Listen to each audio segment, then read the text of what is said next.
Hello, everyone, and welcome to Finals Day of North American Strikers Academy Season 4. I'm here with Nubsta, and we're here to see two of the best teams in the league. It's not looking too close. It's LLC and Chikara chatting. Yeah, the top one and two seed for this season four of the NASA, and I think this is going to be an interesting battle of the Titans in a way, right? Because you have the seeds one and two going up against each other. They've kind of almost wiped the floor with a lot of the teams on the way into this finals, and so now we get to see which of these two teams can take that coveted crown at the end of the day, or which one will have to go and try and fight for their spot in grand finals against PLX later today. Yeah, it will be a pretty intense matchup, I think, especially because of these rosters. It's Bloom, Reset, and Carmine versus Luke, Wallaby, and Puffy. So definitely stacked rosters. Definitely going to be a very interesting match we're going to see here. And the map pool, the most boring thing in the world. It's the old big three. Clarion Test Chamber, of course, a challenger to the throne of Oni Village. Probably beats Oni Village by now in terms of pick rate. I'll be real, but this is what the big three used to be: Atlas Lab, Oni Village, and Night Market. Pretty much everyone seems to love that kind of neutrality in a way of the night market Atlas Lab, big two in a sense. And then Oni Village was kind of the neutral map for a long time because it was very, it was all core control. There was very little kill potential. It was all which team could out core control, outspeed in a way the enemy team, and which goalie could hold down that one barrier infinitely. But instead now we actually have Clarion Core, which has all the various, you know, machinations that happen in that map, which can allow for some interesting play because now instead of being on Oni Village where it's only core control, you have the various maps. You have potential for kill comps to be good. You still have the potential for the speed comps to be good. And as we've been seeing in recent NASL and other matches, speed has kind of become the dominant factor in these games. Yeah, it's definitely gonna be an important factor here. Oh, what picks do you think we're gonna see? Actually, no, never mind. I'll just show you the picks. There we go. Bam. Just show the picks. Right. Well, there's the picks: Starting Awakenings, Siege Machine, and Stinger. And Estelle and Rasmus Band, of course, two of the best core controllers in the game. And Finny first pick, not surprised at all, right? That goalie is fast. I'm actually a little surprised that Finny wasn't banned from either team here because, as we know, she's been basically dominant in the meta since her buff to 475 move speed, and I believe both these goalies can play her to a very high degree. So seeing no Finny ban here, I almost leads me to believe that those are targeted, right? You want to get rid of you want to get rid of Carmine's Rasmus, and maybe you want to target Puffy's Estelle, right? You target those picks, get them off the characters that they have the most time on, the most comfort, and try and figure it out from there. You know, who cares how broken a character is if you can keep the person out of their comfort and make them be uneasy going into the first match here. Yeah, it's going to be very important. And speaking of comfort, another old comfort pick denied away, I feel like, in this draft. I was onto something. I'm not onto something anymore. I said words and then I forgot where I was going with this. Forget about it. But LLC, they're picking up the Atlas here, right? And Luke, I think nowadays playing more of those eject goalies, more of those offensive goalies. But going to the Atlas, I think at one point Luke was seen on the Dubu quite a bit as well. And the melee goalie, Barcode showed it yesterday. The melee goalie, when piloted well, can hold it down for what seems like forever. So it all depends on Walby and Puffy being able to convert in the meantime. Yeah, Barcode just went absolutely crazy yesterday for Showtime, and they were honestly on the verge of even taking it all yesterday. It was quite the match to watch. So I think maybe even Luke might be inspired by Barcode's play in that match to bring this Atlas out here. But also Atlas good against these. I mean, look at the team that Chatting has gotten here, right? Oh, Reset gets the IME, probably many people would argue is the strongest character in the game right now and the most flexible. Fini arguably strongest goalie right now, and X, and all of them can just beat you up whenever they want. You know, they don't even have to use their abilities to control the core when they can control the characters and thus the core at the end of the day. And I am a little interested though in this Drakkar pick, right? Drakkar not really seen too much outside of the kind of interesting brawler niche pick he became for a little bit, but definitely not really much in the midfield except on maybe Imi's app. So seeing him come out here for this pick is actually what's got me most interested, because he kind of wrecks Imi in certain situations, but Imi doesn't have to even go through Drakkar, right? Drakkar doesn't let the core go through him, but you know, with the team they have, they don't even have to bother with Drakkar's presence. Yeah. Curious how they're going to allow this Drakkar to take effect, or see if they can get around it and make the Drakkar not have any effect, but in any way. Yeah, and Puffy, of course, once known for playing a little bit of Drakkar, the Puffy FPS jokes, FPS in third person in Omega Strikers anyway. But yeah, we should be getting in shortly. There's a bit of a server dispute, so whenever that is solved, we will get into things. Central servers. It's not even central servers. They're arguing over an East server. It's next level now. Yeah, must be nice, huh? Says the Westie. Yeah. But I'm actually really excited to see how this game's going to turn out, right? We do have only one sub here in the form of Puffy FPS, but Puffy FPS no slouch by any means, especially anyone that's been in the community for a while knows the potential that Puffy FPS is able to put out on the Estelle and, like you said, the Drakkar.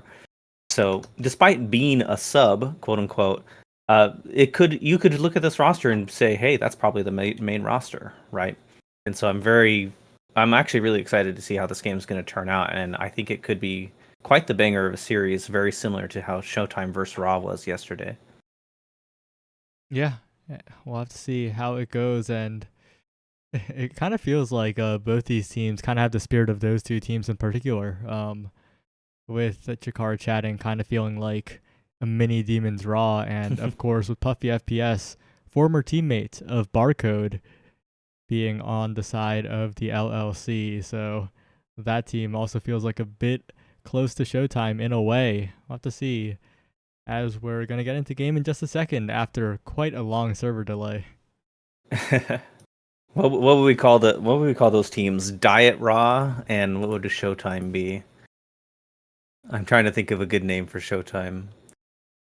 That was like not quite Showtime. I don't know. Pre-show instead? Pre-show, I guess. Well, pre-show and Diet Raw. We're getting into things. We're getting into things. I'm yapping away. Chikara chatting versus the LLC. It'll be very interesting to see what happens here. I do expect a lot of damage though. Oh, that's interesting. I've been informed that they are actually changing servers each game. So first game will actually be in North Virginia, and then the next game will be in Ohio, followed by Game 3 in North Virginia. I didn't actually know that was a thing they could do, but I guess it makes sense in a way. As we do get into it here, and this start is not the fastest of starts in terms of damage. Right. Oh, never mind. I'm dumb. I thought it was unstoppable, but it is Stinger. Never mind. It is literally the fastest possible damage start as we get into it here in this first match. Yeah, lots of damage coming out, but notably Luke taking the Siege Machine. A great awakening for this Atlas. Of course, the extra range on the primary is quite ridiculous, and a little bit of benefit for the secondary as well. And of course, Wallaby getting in there with the Kazan mobility, kind of making up for the Drakkar midfield's lack of presence compared to Reset, who is on that Ayumi, who can blink forward throughout the glitch pop and really just take over this midfield here. It's really down to whether Reset can keep the core control in the hands of the side of chatting, because otherwise Wallaby's going to go on a bit of a breakaway with the hook, with the strikes, and really just controlling the core here. Controlling the core, but also needs to control their life. The shotgun almost getting the KO there, just slightly outside of the sweet spot range. Finds the sweet spot, finds the secondary buff actually coming into effect there to get that KO. And now with this power play, It looks like LLC could try and get this barrier, but they're having trouble getting through this Fini defense, and along with Reset on the Imi, they just can't seem to keep it forward long enough to make any play happen. And the few times they've had the play stay forward, Wallaby just gets outstruck war by Bloom. Oh, but Wallaby the one making the outplay there against the triple take, but takes so much damage for it. Does get a little bit of healing, but still at a critical health, not taken out by Reset quite yet. And Luke has a flip available. Carmine being brought very low as well. Both teams matching each other in damage so far, but Reset remains healthy, Bloom remains healthy, and if Reset can find one good cyber swipe, that could be a goal on this open net right here. But Luke has the resources to defend. Wallaby's trying to challenge with a strike war. And of course, Luke will keep sending it to the other side with the core speed. But Reset gets the core once again, but no, doesn't quite find an opportunity. Tough to find an opportunity because I think Reset was actually looking for a way to secure one of these KOs, and then a Great Molten Bolt gets the barrier, and now it's just constantly being put in Moon's face. But it doesn't matter. A demon angle off the top corner from Carmine, and Luke's nowhere in position to even flip or grab it, and that scores them the first goal here. But I think the kill focus from Reset was what caused a lot of the issues early on, but it didn't end up mattering because Carmine was able to find the goal there. Wallaby taken very low very early here. We'll be trying to stay alive in the midst of everybody, as Puffy is dealing out a lot of damage as well. Classic Stinger start, everyone's burning down to almost nothing. Reset as well, that Molten Bolt combined with the Stinger doing a number on the Imi health bar, but Reset with the outplay, and Carmine with the outplay on the other side as well. A KO and the barrier take and the goal in the end. Chikara chatting off to a good start. Off to a good start, but LLC do have 2 flips here, despite all 3 flips basically coming up for chatting. Never mind, I was chatting myself in thinking that LLC had the energy advantage, but they do not have the energy advantage at all right now, despite Reset on the verge of being KO'd here. So is Puffy, and both of them have flip. Which one can get the effectiveness of their flip, and which one will end up sacrificing it for something not quite as effective? Yeah, that will matter quite a bit here as the triple take stalls out to play even more. Puffy almost goes down, gets punched away, and does indeed fall, but does get a barrier in the meantime. While Reset blinks forward, has a flip available, will try to use it on this barrier here, but that extended lifetime on the secondary, on the Cosmic Expanse is enough, and Wallaby will win a strike war in the midst of both forwards of Chikara chatting to earn the barrier. And now the LLC have an open net to play against. Wallaby trying to find one scoop, one shot, and the Molten Bolt's not quite enough. Bloom is ready for it. The defense is there as Reset is looking a little bit low with no meter, but Puffy's the one who gets tagged by the card. That's a KO onto Wallaby, and Puffy's going to need to find a miracle play with Luke if they're going to score this goal, because it's another power play in the favor of Chikara chatting. A power play looking to turn into another one with Puffy already at half HP going into this, and the Stinger is proving dividends as Puffy is taken down by the center popping at a very inopportune time. And now with yet another power play and flips looking like they're going to come up soon for the side of chatting, barrier taken, it's looking nigh inevitable. Can Wallaby and Puffy make this turnaround, and can Luke use this flip to keep the core away? Uses the flip, intercepted by Reset's glitch pop, but not able to make the goal happen. But Puffy is almost about to die yet again, and Wallaby is dead. So yet another power play for chatting, but they're having trouble scoring this goal. Having a little bit of trouble, but a KO found onto Reset. Maybe a chance for the LLC here if they can get it past Carmine in the midfield. Almost a flip on Carmine as well. You got to be very careful. A flip from Bloom. A strike war won by Carmine. And Puffy trying to blast the X into the center. Not quite enough knockback there. And Wallaby's incredibly low. Desperately evading to survive. Carmine taking a lot of damage, taking Wallaby out. But that could be a KO if Puffy goes to focus. But Reset's knockback will prevent that. Good expanse by Luke to take it away. Reset on the top side, looking to make the difference down to Carmine. Passing plays with the glitch pop past Reset. Once again, a strike war win by Reset. And that will be 3-0 in the favor of Chikara chatting for that first set. Looking dominant here. Just most angles covered. Reset in the right spot at the right time, along with Carmine covering most of that middle angle. really realistically the only place to go. Could have possibly been down, but who knows? Hard to find in that situation. Hard to really recognize the right spots at the right time in such a tense moment. But stacks on stacks actually going over to Luke here.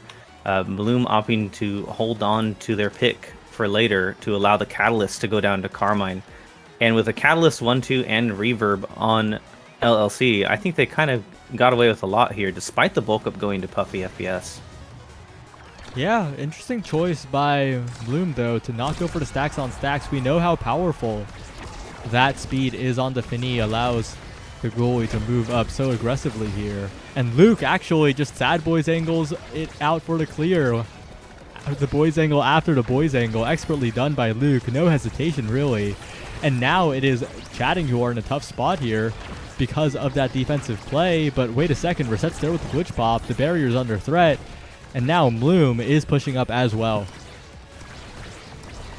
Pushing up, but with Wallaby Gangsta on the verge of death and now dead, it's LLC's power play yet again. The big finish actually being forced to be used to save the barrier there. But with all this pressure coming in, it's nigh inevitable. Yep, there goes the barrier, and here comes the potential scoring opportunity for Carmine for Reset, but Wallaby finds the clear. And the power plays that LLC are able to find are making this game almost feel easy for them. They feel like they're not really under a lot of pressure every now and then. I say that, and Puffy FPS just basically 1v2s that barrier there in the end. Yeah, but these triple takes from Bloom have been so valuable, preventing the offensive pushes, but forget about those. If the rebound comes in and Wallaby picks it up, that's a goal for the LLC. They're trying to take it in a league where the first place curse doesn't exist. In Nassau, the first seed struggles. In NASA, the first seed will probably win. So it's definitely a different landscape here in this league. We'll have to see how it goes this season. Okay, I'm starting to see the point of that not take of the stacks here. I think they just wanted to deny Catalyst and Reverb from Wallaby so that Wallaby has no real way to counteract their damage. And I say that Luke tries to get it to Wallaby. Carmine finds the flip and just shoots it right through Puffy FPS's legs for the first goal for LLC in this set. First goal down here. It is 1-1. Chatting find a pickup here. A lot of energy available for the LLC if they can push up with it. And Puffy almost gets two barriers, but not quite in the angle. And now Luke in a bit of a tough spot with Carmine dribbling in his face. Bounce over the board to the top side. Wallaby being taken incredibly low with no meter available here. And Puffy's going to have to use flip, but that's a really awkward spot to use it and misses the strike on the flip. And now the LLC are in a lot of trouble here. A lot of trouble is yet again Wallaby is just found off the pitch, just too much damage coming his way.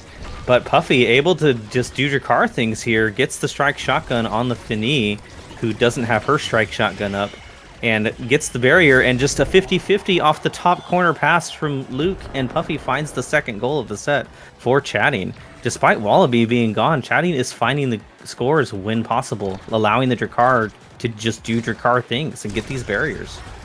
Well played by Puffy to bring it back into LLC's control despite them being at a deficit in that point. And Wallaby once again being taken so low.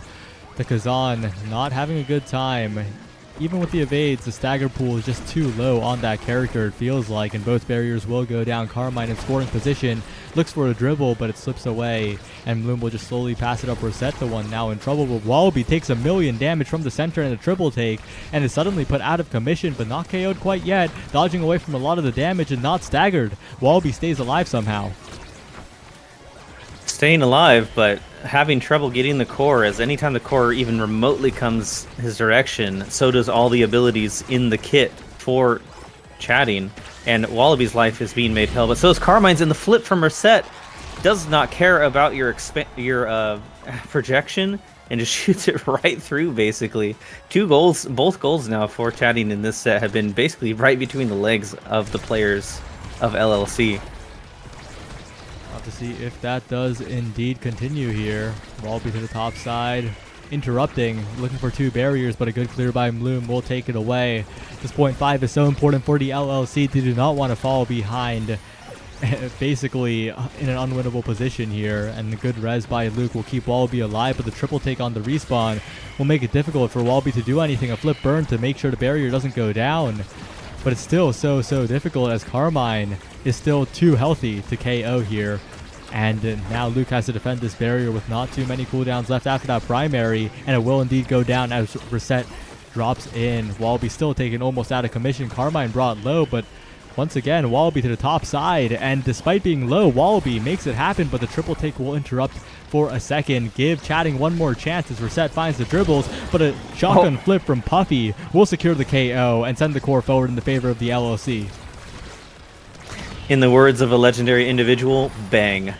That KO might secure them this point here. The Soren angle from Bloom, though, catches the scoring attempt from Wallaby, but now Carmine has been taken out, and it's yet another power play for LLC. I say that, and then they lose Puffy. But it doesn't matter. Wallaby just gets the score anyway. It does. Wallaby has been fighting for his life this whole game, but finds the final point for that set and secures a critical set for LLC there.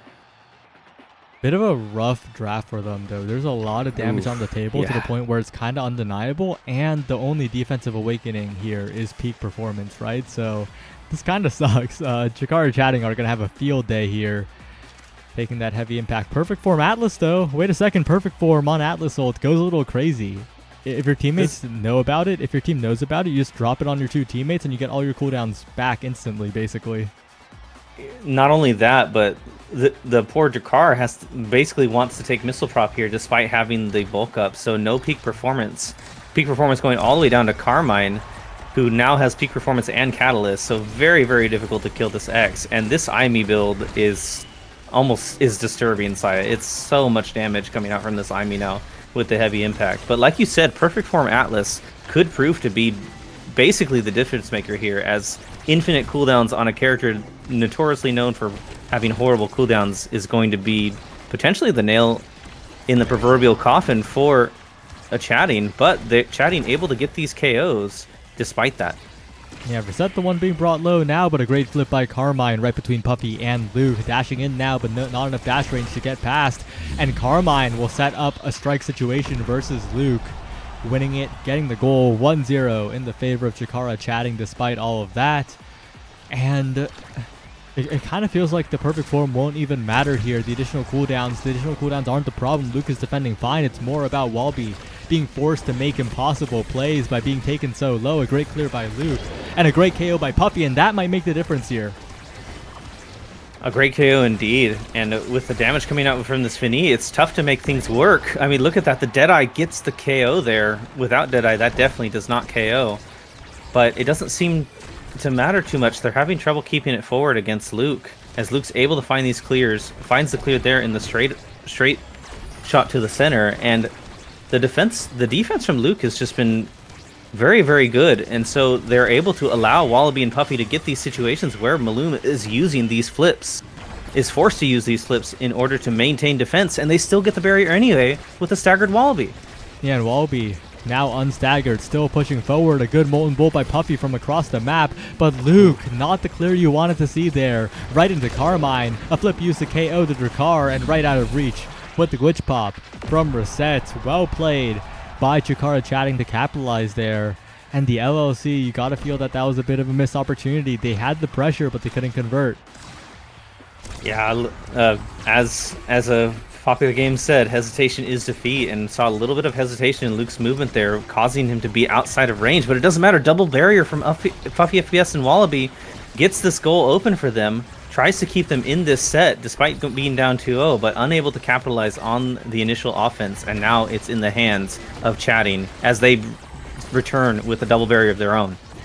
And Carmine's continuing to strike it forward, almost taken out here, but Reset is continuing to really make this defense difficult to approach for the LLC. Wallaby taken incredibly low, a good snipe by Bloom. They're going to try to use a triple take, and a good clear by Carmine to the top side.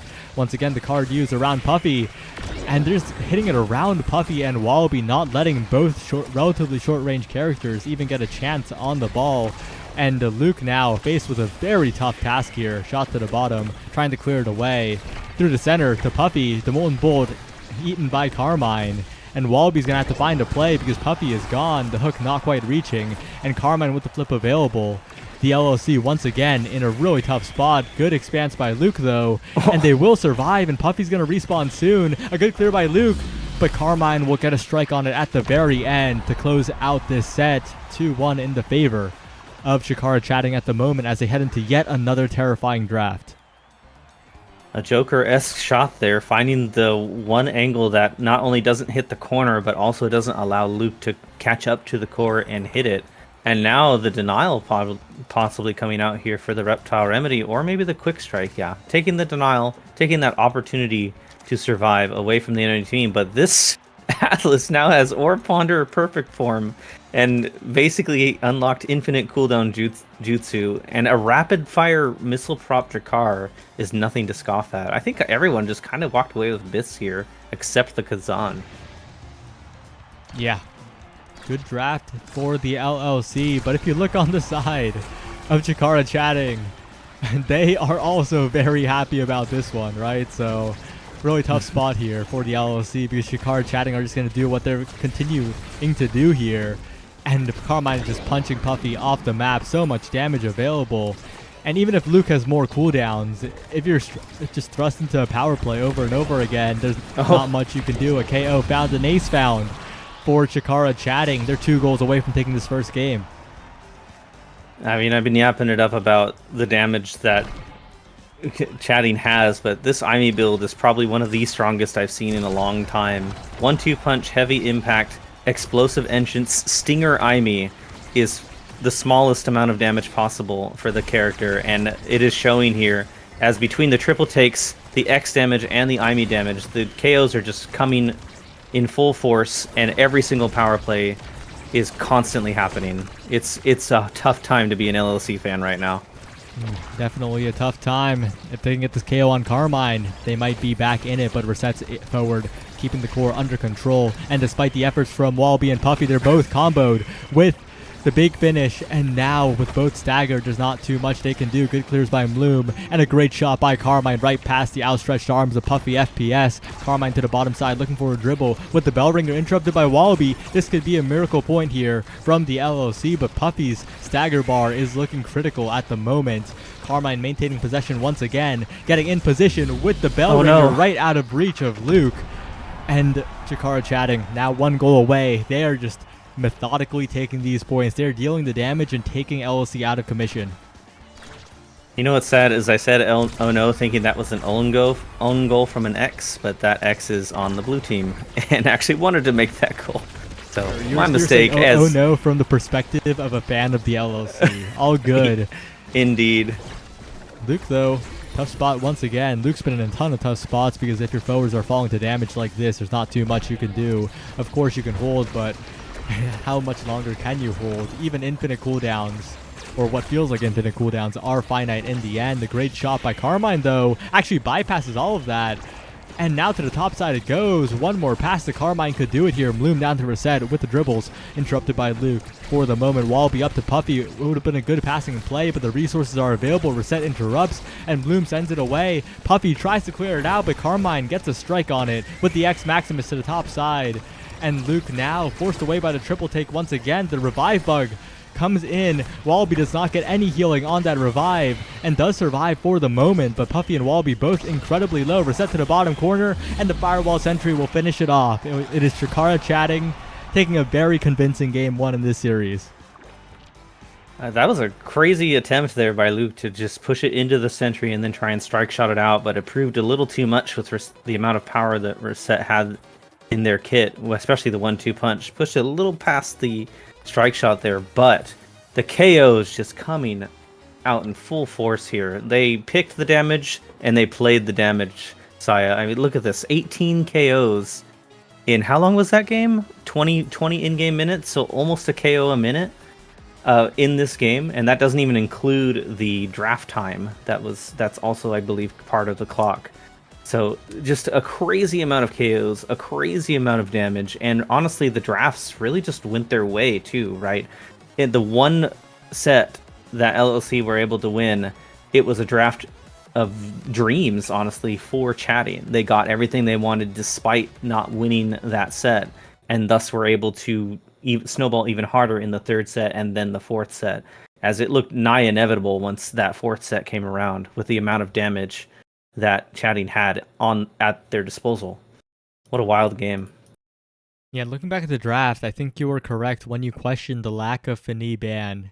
Giving over to Fini is tough. Giving over Fini and X and Aimi is even tougher. They took so much damage from three of the strongest damage characters in the game. Three of the strongest characters in the game right now, I'm not going to lie, honestly. And they're going to need to go back to the drawing board for next game. It is not looking easy against this Chatting roster. This is a roster that has been predicted to take it all, so we'll have to see how it goes.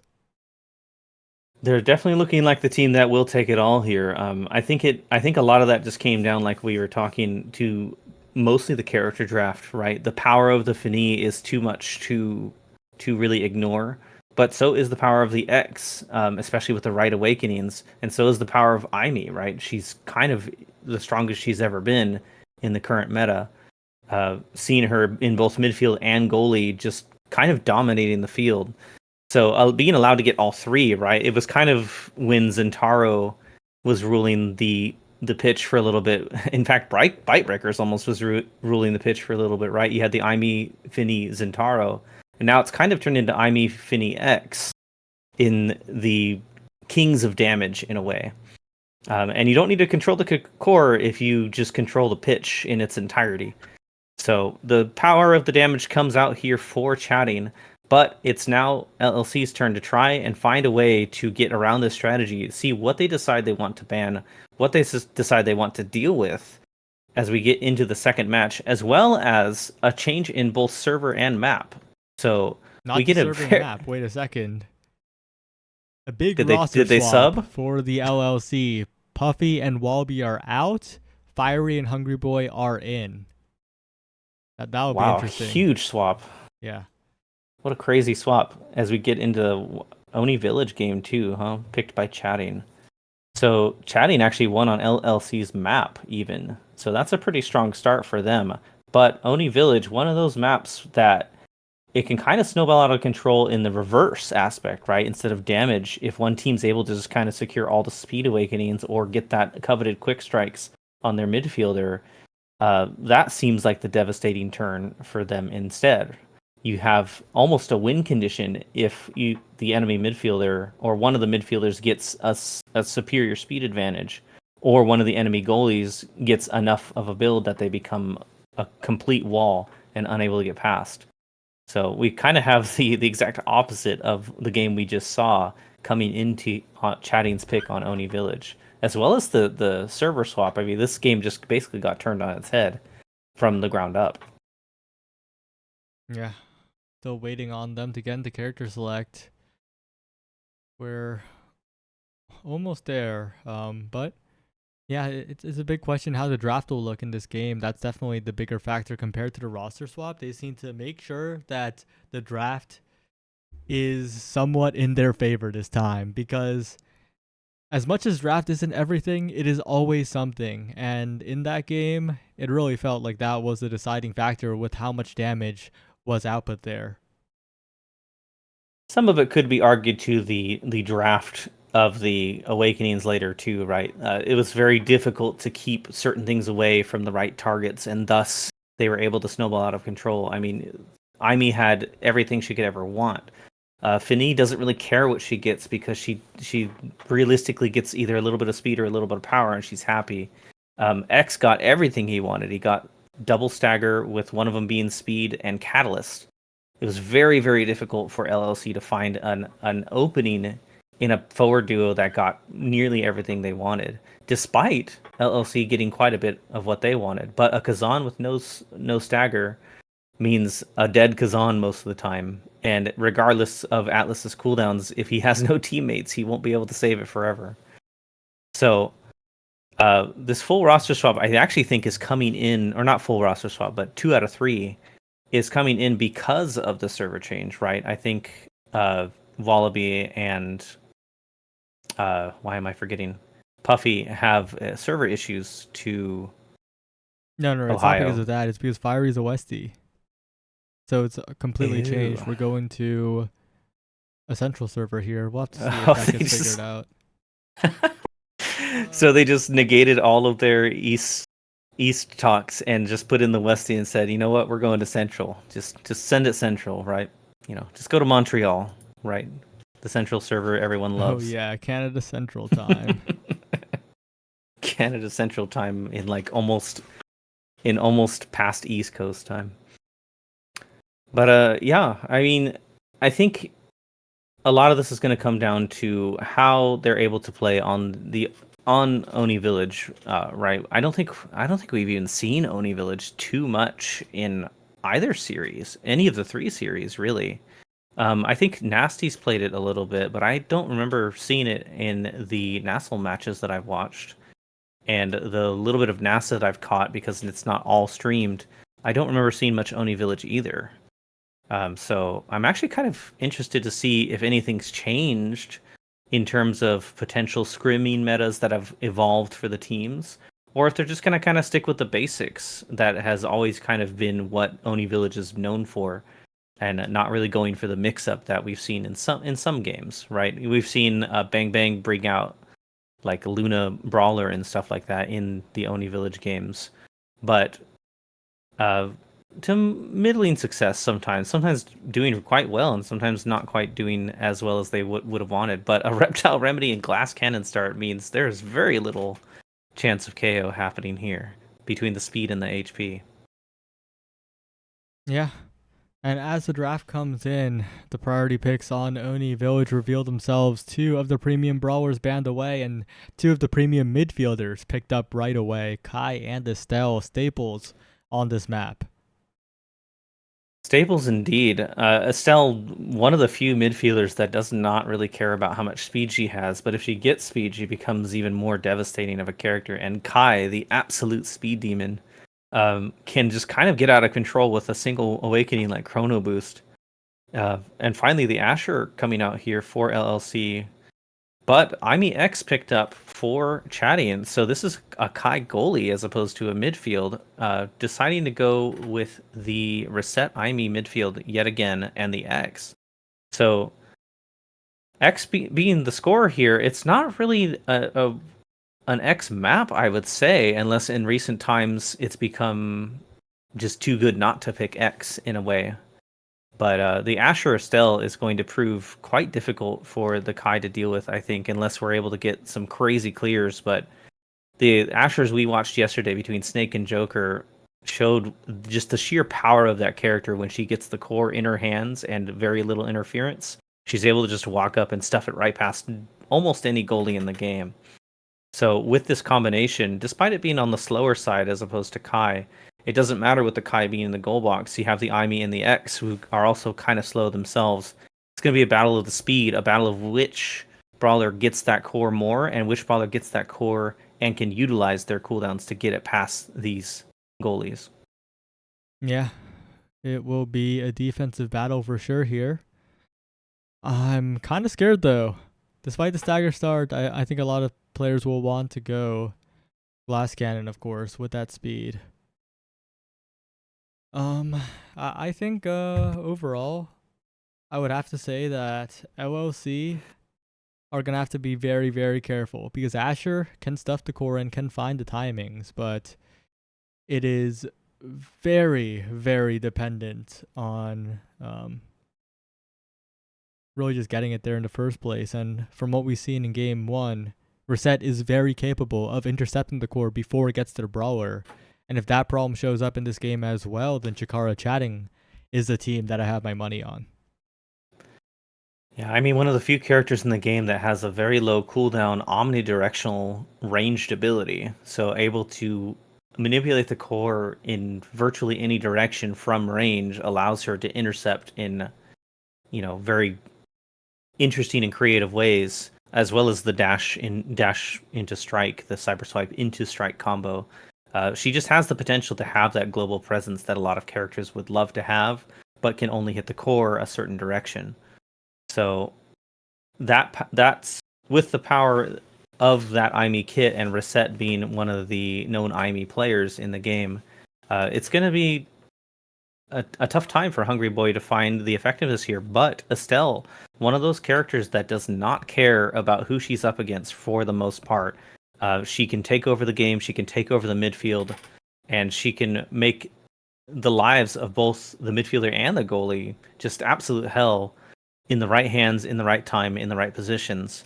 So it really is going to come down to both the defensive matchup and the midfield matchup. Which brawler gets more opportunities? And then at the end of the day, it is the brawler's job to eventually get it done if the midfielder can't follow up here and there. But on this map, it doesn't matter, right? The brawler kind of just wants to sit on either side, wait for that core, get that core, see what they can do with it, and that ultimately comes down to the midfield matchup. Which one has the more speed? Which one has the control? Along with the synergy of the goalies to keep that barrier alive as long as possible. Let's see how it goes here. They're about to head into game, and they're messing around with the servers yet again.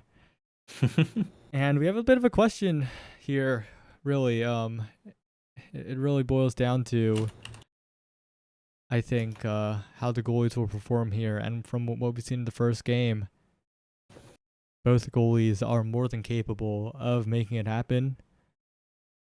And I think that overall, once again, I will have to favor Chikara chatting in this matchup. But the LLC, 2 new players in, and it could be very different here. 2 new players, but still extremely strong players in every regard, really, right? Fiery, easily, I'd say easily a NASA level brawler, and Hungry Boy coming in has proven themselves quite good in the midfield position, even against Reset, who I think is more of a recent addition to the NASA field, but has proven herself quite well, especially in this chatting roster, to just make it here as first seed and to basically take over the game herself sometimes. She's made a great plays in many of the games I've watched her play. In that last game, she was pivotal in a lot of the damage and a lot of the KO confirms, as well as just the pure intercepts, getting it into the hands of Carmine, keeping that firewall sentry forward to deny Luke's ability to clear. The power of the IME comes through, and the power of the IME in the hands of the Reset has proven quite strong. And getting it here again means she has the capability to do that once more.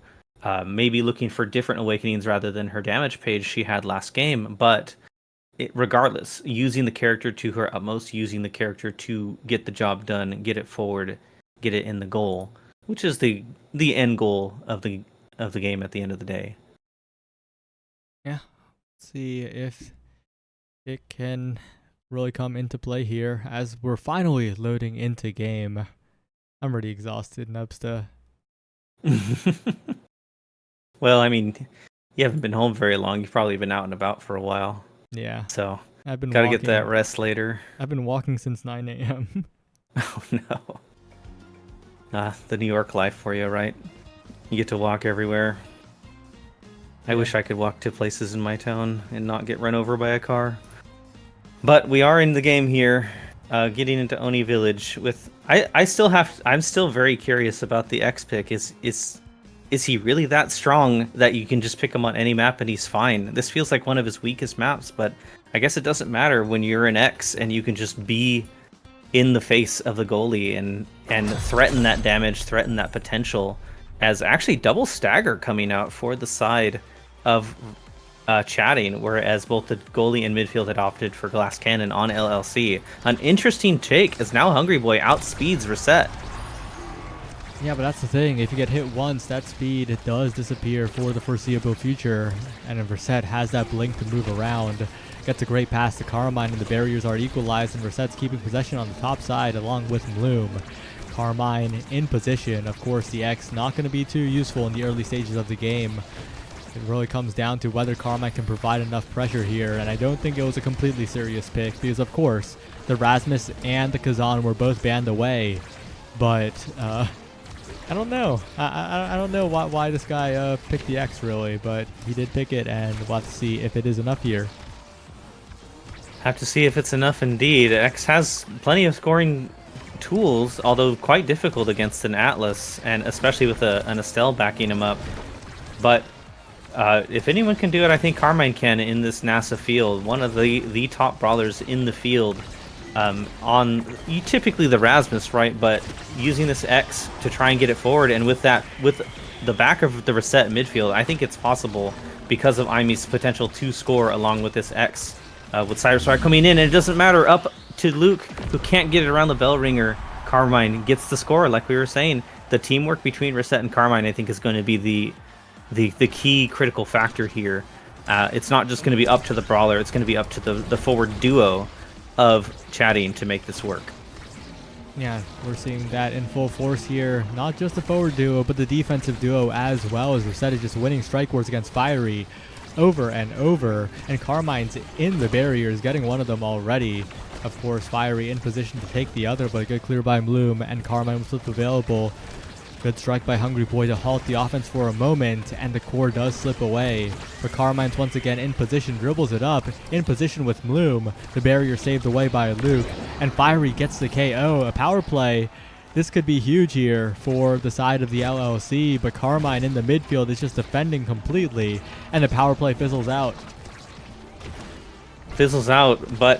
And Reset's back with the defensive duo of Reset Maloom. Get it out. Fiery not opting to use the flip for that barrier, trying to get this goal, trying to keep the play forward and make that momentum happen, but it ends up fizzling out their play regardless. Carmine winning the strike course here in the goal, the flip having to be used for Luke, but it doesn't matter. And then the strike war win from Carmine onto Hungry Boy, and Luke's just not quite in position, hoping that strike war win would happen, and didn't have the tools available to cover if it did not. And now it's a quick 2-0 for chatting in this first set. Yeah, great strike by Carmine to nullify the flip there. And once again, it is Shakara Chatting who are in the advantage. A great dribble by Bloom, but punished immediately by the LLC. Got a little greedy with it, and Fiery will convert here. And Bloom had a little bit too much fun with that eject button. But that is just a single point here. It is still very, very difficult for the side of the LLC, but they do get a barrier early, right past Reset, but Carmine responds in kind. Carmine dribbling up to the top corner. To the bottom side it goes. Bloom pushing it forward. And it's just an awkward mid-game here, but Fiery and Hungry Boy, if they can start getting the connections together, this Asher can really make it difficult for the Kai to play the game. But if they can hit around, if Bloom gets the clear angles, if Reset has the follow-ups, then this Asher is the one who will struggle to get any presence here. Yeah, both brawlers want to come back and help the defense, but when they do, they risk basically having no offense. But it doesn't matter. Hungry Boy gets the flip, takes the barrier themselves, and now it's up to Hungry Boy and Fiery to get it past this flip from Reset. The pass splitter comes out, denies Reset's any chance of making that play happen. And but the barrage from Bloom just gets the barrier nearly for free, and the flip, the 1-inch flip on the goal line, nearly impossible to clear. Carmine gets the KO despite the Atlas ult, but it doesn't matter. The set goes over to chatting, and now they have pick of the litter for whatever these awakenings end up being, with Orb Dancer on the board already. Yeah, that's a lot of speed available to the goalie here, and the awakenings are quite good in that regard as well. Ariel is going to be taken by Bloom. Ariel's also a deny against that Estelle, and now the X in position to take that Orb Dancer, get that mobility, and will get mobility while stealing the orbs of Luke perhaps, who does get the Siege Machine, but that is not the awakening you want in this situation. Luke needs more mobility, needs to get in there somehow, and that Siege Machine will not help in that aspect. Adrenaline Rush, Fiery, if he can channel his inner, the guy that gets, maybe get a few KOs, that could be something. But so far, the important thing is finding a way to force the core through Bloom, and Bloom is doing very well getting around, but forget about that, because this time Bloom doesn't hit it around. Fiery gets the barriers, gets the KO, and gets the goal. It is all Fiery on that point, and maybe the LLC have turned it around. Maybe they have indeed. I'm very intrigued by the heavy impact pick there instead of the Orb Dancer. One of the main things that midfields want in this map is, like we said, the speed. But Hungry Boy opting for the heavy impact, possibly as the damage deny, but also just the cooldowns that Estelle can use with the primary. One thing I actually will say as well is Fiery taking the Adrenaline Rush isn't the worst ever, right? 1 second off of Asher's primary, a pretty strong ability in its own right, means that Fiery has even more chances, but it doesn't matter when Fiery has no midfielder. Hungry Boy taken off the pitch by Carmine, and a great attempt there from Carmine to score with the Bell Ringer. Flip having to be used here from Fiery just to reduce this pressure on this Atlas. And with Hungry Boy back, the offensive play is stopped. It doesn't matter. Luke! Oh my god, Luke flying, just making a show of chatting here, getting that barrier through the barrage, and now it's Hungry Boy and Fiery trying to make a play here in the middle of the pitch. Yeah, you said it doesn't matter, but it seems like Luke is mattering here with that outplay. But watch out for Carmine, who has a flip available. Pass down to Reset, up to the top side. It gets away, but there's no one on the LLC who can pick up the core. But a great strike shot by Luke will save it for the moment. Carmine, though, pick of the litter in terms of angles, through the uprights, right past Luke and Hungry Boy, evening up this set. And Carmine once again converting on the Exxon Oni Village of all maps. It may not be a field goal, but it is good to hit it right through the flag post there. Both of them just not quite in the right spot, both moving to the direction of the core and not able to be in the right spot as Carmine finds the goal. But Fiery, the pressure from Fiery there was immense. Bloom forced to use the flip to keep it away, and now with this reset in the middle, it's going to be up to Luke to dodge that strike, but Hungry Boy getting the barrier here, and the pressure is just mounting on Bloom. It didn't matter. Bloom used the flip, but it got out. But once it got back into the hands of Hungry Boy and Fiery, it was just the LLC train coming in, getting that barrier, getting the goal. The power of this forward duo right now, Saya, is looking quite unstoppable. Carmine once again covering with the Bell Ringer, using it at such a perfect time. That ability is so much windup, but forget about that. It's Fiery with the KO, with the Adrenaline Rush, with the cooldown refund, and the additional speed. Running all over the map, making Asher look like a midfielder at the moment, but great defense by the two remaining members of Chikara chatting as they keep the barrier alive. Bloom, though, taking a lot of chip damage to flip whiffs, and Bloom stays alive, but the Path Splitter will deal enough damage. Fiery going for another, stuns away Reset, takes the barrier, looking for the goal, wins the strike war to the top side. Didn't even need Hungry Boy's help. Fiery takes 1 KO and runs with it all the way to a set win for the LLC. 1 KO and Fiery went down and said, you know what, screw this barrier, I'm going to go for another. Got the barrier anyway, but that was really funny to see from Fiery, and is now rewarded with kind of whatever they want. Bulk up available for the stagger stacking, catalyst available, incredible awakening, big fish taken now for the size and stagger. But there's so much available here. Perfect form still in the rotation. 1-2 punch, bulk up, all here. The unstoppable picked up for the Atlas. The catalyst going over to Carmine's X. Rapid fire on Bloom's Kai. But perfect form on a Hungry Boy's Estelle. I mean, this is just a crazy draft. Everyone got something insanely good for them. And now it's going to be up to which team can use their things effectively as double barriers now go down for both teams. Yeah, and Carmine once again in position, but this time it feels a little different as Fiery is large enough to catch the core in a lot more situations. But the primary from Luke will just fizzle out. Fiery dribbling to the top side, stunned away by Reset, and Carmine picks up the core to the top side, winning the strike war. Carmine, the one where it feels like he has too much size, getting the strikes on the core, and that's 1-0 in the favor of Chikara chatting. It's like they never left. It's like they never left, and it's like the last set didn't even exist. That was all a chatting point. They had full control over the core for basically the entire round, and were able to just convert, getting past the Asher primary, getting past the Atlas, responding in kind to their double barrier with a double barrier of their own.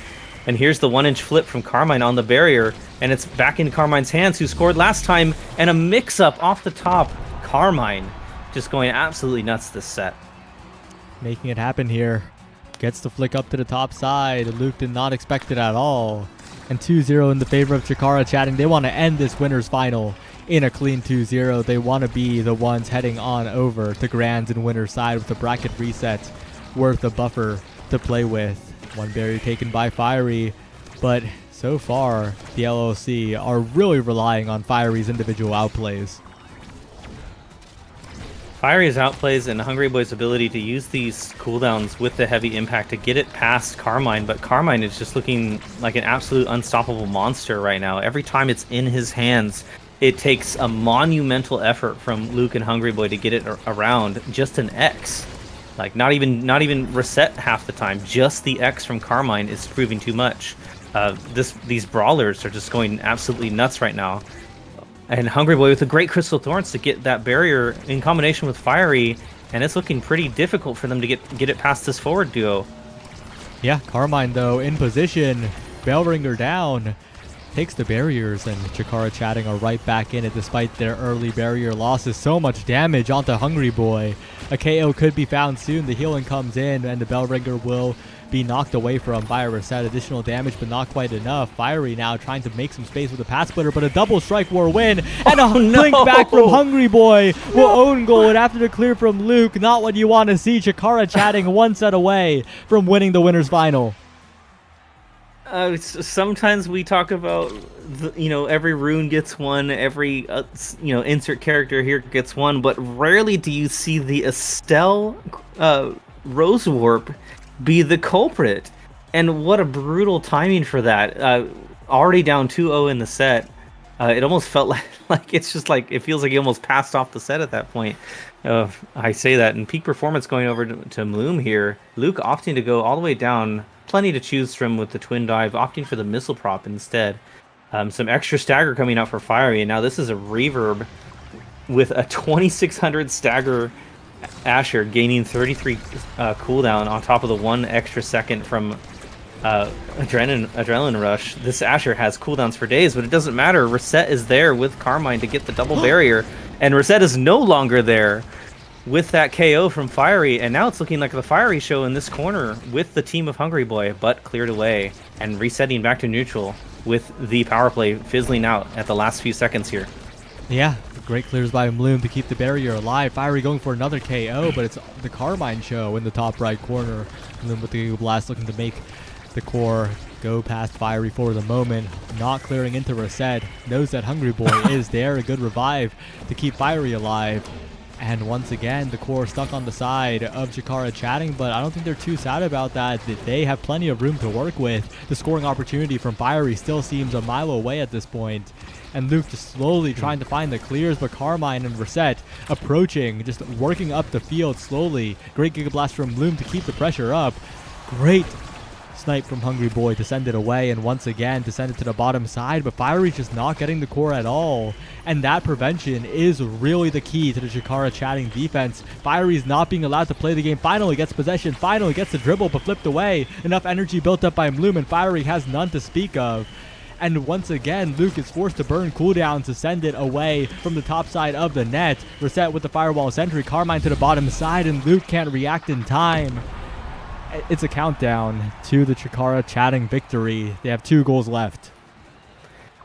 That was one of those points that felt like a near inevitability. It looked like LLC just couldn't find the coordination to get it to Fiery and keep it there, and the Chikara or Chatting was finding the ways to keep it out of Fiery's hands, but there it is. Fiery gets it, and it doesn't matter.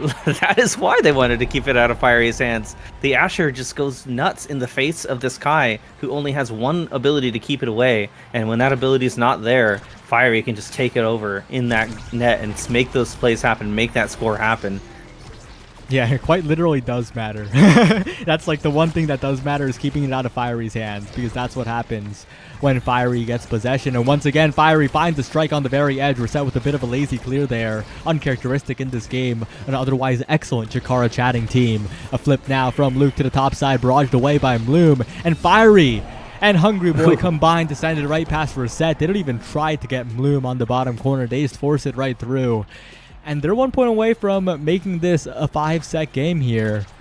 But they'll have to get past the Carmine with flip first.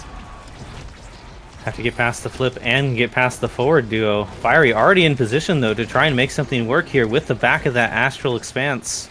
Or, I forgot, Celestial Expanse. No, Cosmic Expanse. Cosmic Expanse. They're all the same word.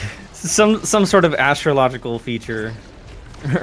astronomical feature. I don't even know the word for which one's correct there. Wait a But second, watch either way, out! oh Carmine with the wow. flip available. Bloom building up a flip of his own, and Carmine in position, just bell ringers to pass Luke.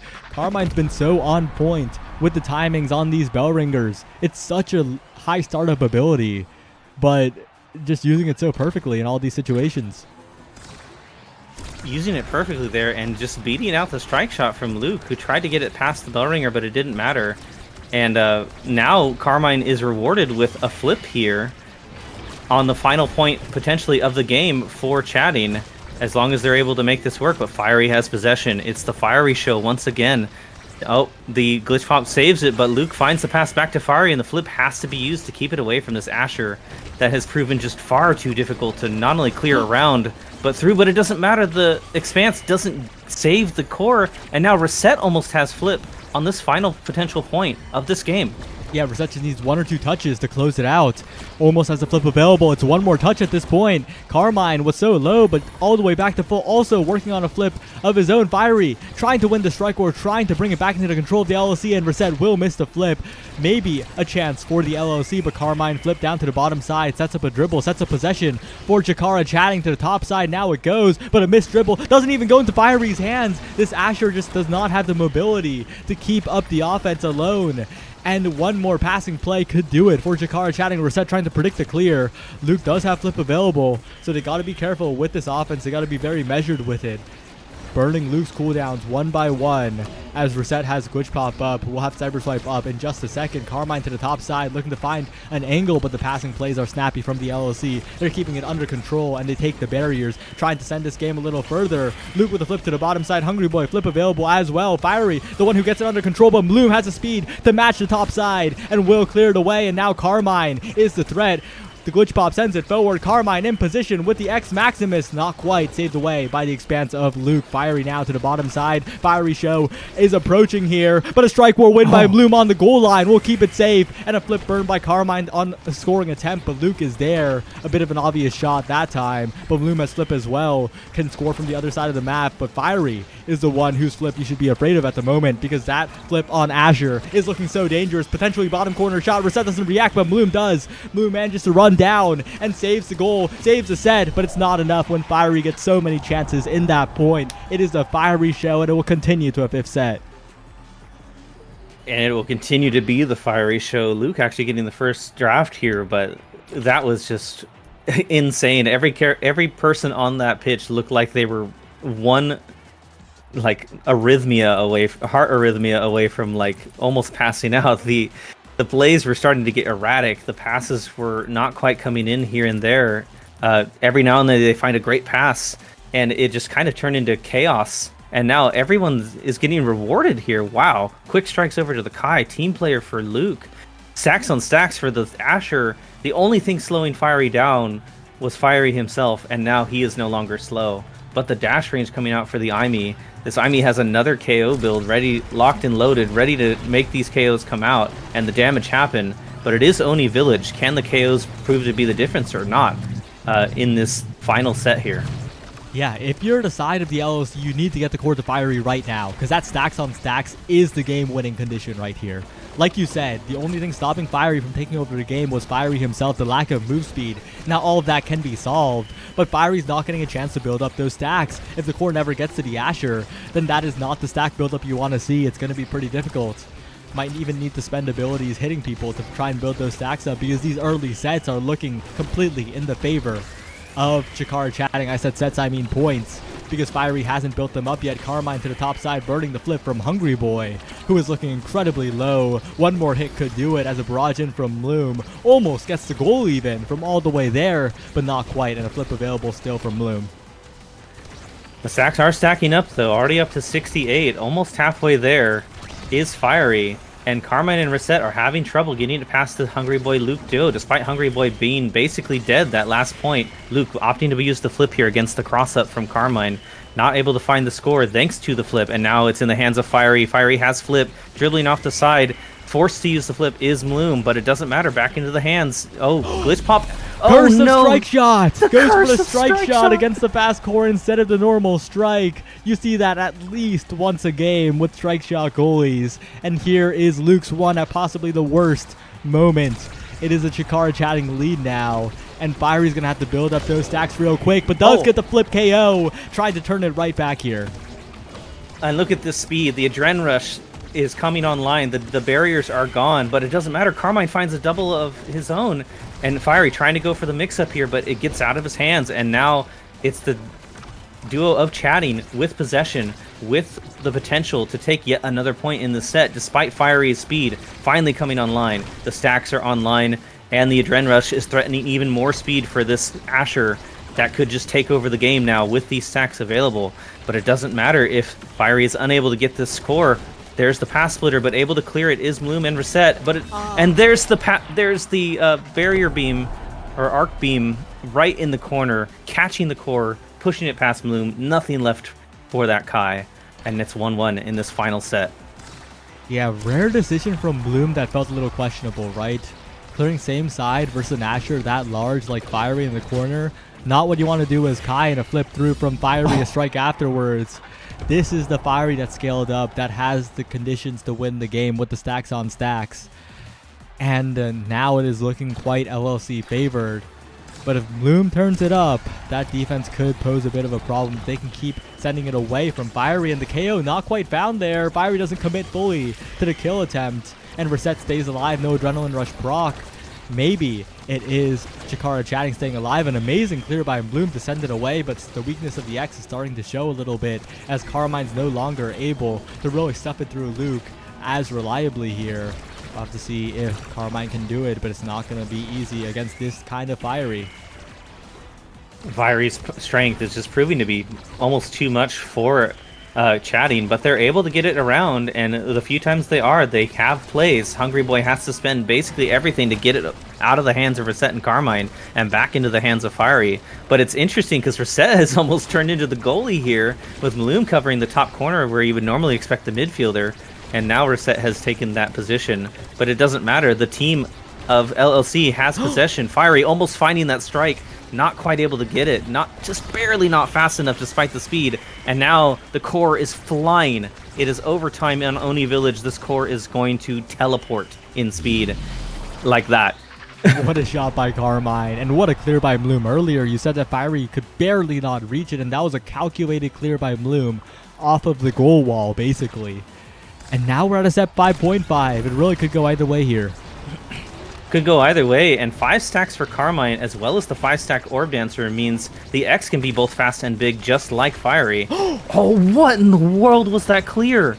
An insane clear saves the potential point here, and now Hungry Boy and Luke are forced to try and keep it out of their hands as opposed to making the offensive play with the triple flip coming up for LLC here. Oh, once again! Another incredible save! What a save by Bloom, who's running to the other side of the map, punished by Luke. That's what we like to see. Fiery, Adrenaline Rush. Carmine, left alone to defend here, has the flip, will stall for a little while longer. 4 seconds left. X Maximus popped.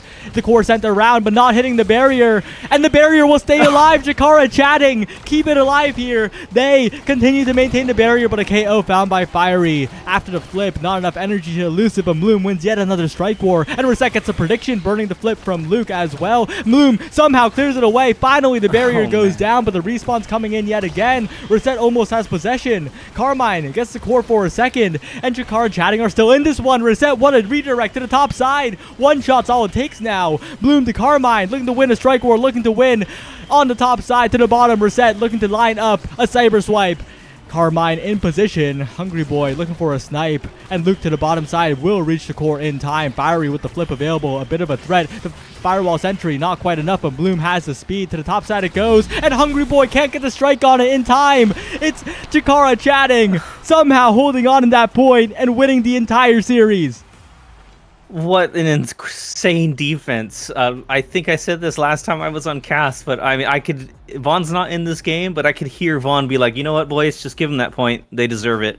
And that felt like one of those things. The 1v3 Zoli to save the barrier for majority of the double power play, and the just literal pixel saves from both Reset and Bloom there. It almost looked inevitable after that insane hold from from that team. Saya, I would be demoralized beyond a reasonable doubt after seeing that insane clear that Bloom and Reset were able to make, and then Carmine finding the Zoli within with the flip to save that barrier long enough for the double power play. They ended up losing it anyway, but it didn't. It ended up not mattering. They were able to find the passes, find the plays, and unfortunately, another own goal from Hungry Boy at the most pivotal moment closes out the game for them and the series. LLC is going, or sorry, Chatting is going to move on to winners finals, and LLC has to go defend their spot now against PLX. What a crazy last point. Incredibly well played here.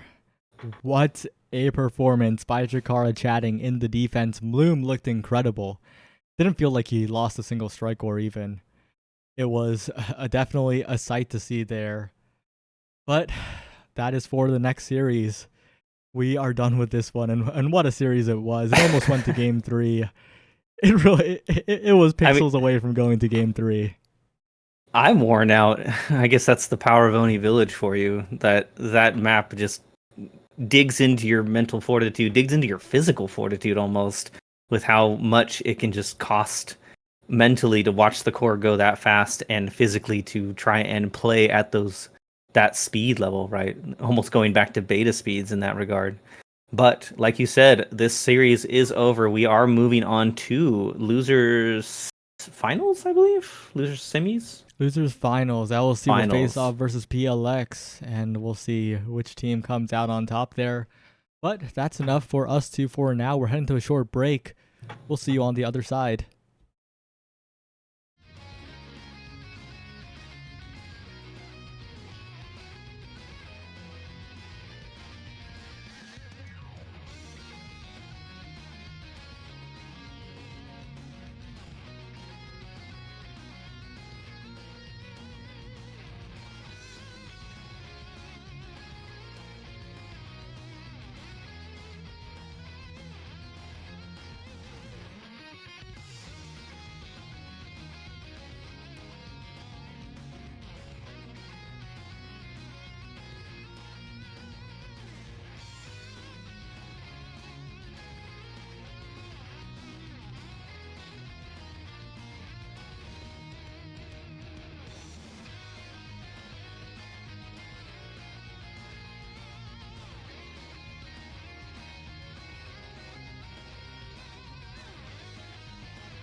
Welcome back to NASA Losers Finals. Oh my god, I could hear my own voice. I had the stream unmuted.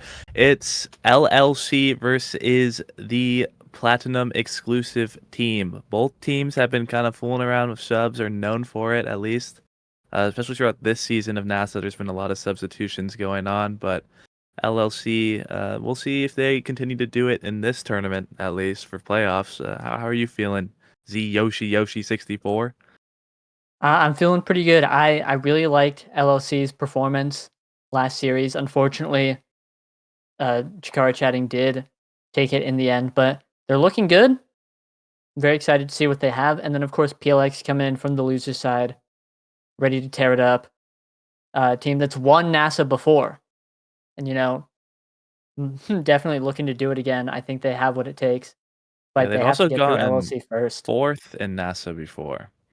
Good point. They have also done that. No, So don't ask who was on that roster though. They must have been absolute lobsters. So a couple of fourth place finishers. yeah. I think those guys are gone. Well, we'll see. We'll see. Already starting. We've already the draft. Oh, we have the maps and everything. They're going to Tycho Temple immediately. A PLX pick. I'm interested to see what comps they have ready for that. I'm pretty sure PLX has been practicing the Finny. I'm not super aware. I don't know if I've seen Luke's Finny before either, but we will have to see. Interested to see what picks are picked on Tycho Temple, but remains to be seen. Will Yeah, likely be definitely. seen soon. Hey, give it just a little bit. I'm pretty interested because obviously Tycho Temple, pretty contentious map. You can do a whole lot on this one. A lot of versatility. And we've been seeing what I've noticed, we've been seeing a lot of X and a lot of Asher, and I think Asher is really good on this map, and I think X has trouble getting in there and getting anything done. So, one of these characters might be picked over the other. We might see them both. We'll have to wait. There we go. See what they're gonna be putting up. Yeah, we got a now ban into a Stell ban, so midfielders being targeted. We do have Puffy and Wallaby back in. This could be a stratagem by this team so that they can keep Wallaby and Puffy might be trying to keep this spot for possible future launchpad liftoff landing spots. So they do need to perform a certain number of games, which could be why they're doing this, or maybe they're just doing it because they think it's their best roster, or maybe they're just doing it because they want to play together. So who knows? Could be one of many. But it is Vaga, Josh, and Zay Forever, which has just been the starting roster for this team for quite a while, and we do see that Finny coming out, the Finny Asher, being one of the very popular comps in Nassel, or just very popular characters, along with that Imi. It's going to be a lot of damage coming out. You see Wallaby already almost taken off the pitch, but Luke doesn't have ult yet to heal, so Wallaby's just going to have to survive, but will not be able to, and starting off pretty strong for PLX, grabbing both barriers. Yeah, we see Josh on this Asher, and it's a quick strike start, which is incredibly decisive. Both these brawler picks are really, really strong on that start. And here Zay Forever has a flip, eating the X Maximus from Wallaby right now, but open net for LLC, looking a little dangerous. Josh looking to get it, Vaga with the Finny ult, but still not open. Flip puts it in the top corner, and the Expanse is not able to get it in time. Very good goal by PLX to start us off.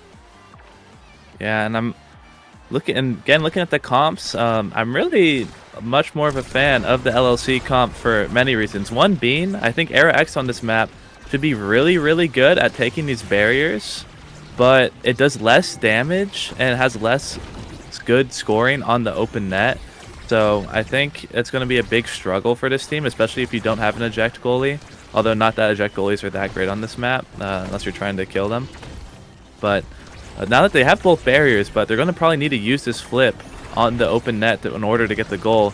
But we'll have to see. It's going to be Luke using the flip immediately on defense, but Wallaby in position with the flip should be able to put this in if put in a good spot, but hasn't been able to find it so far.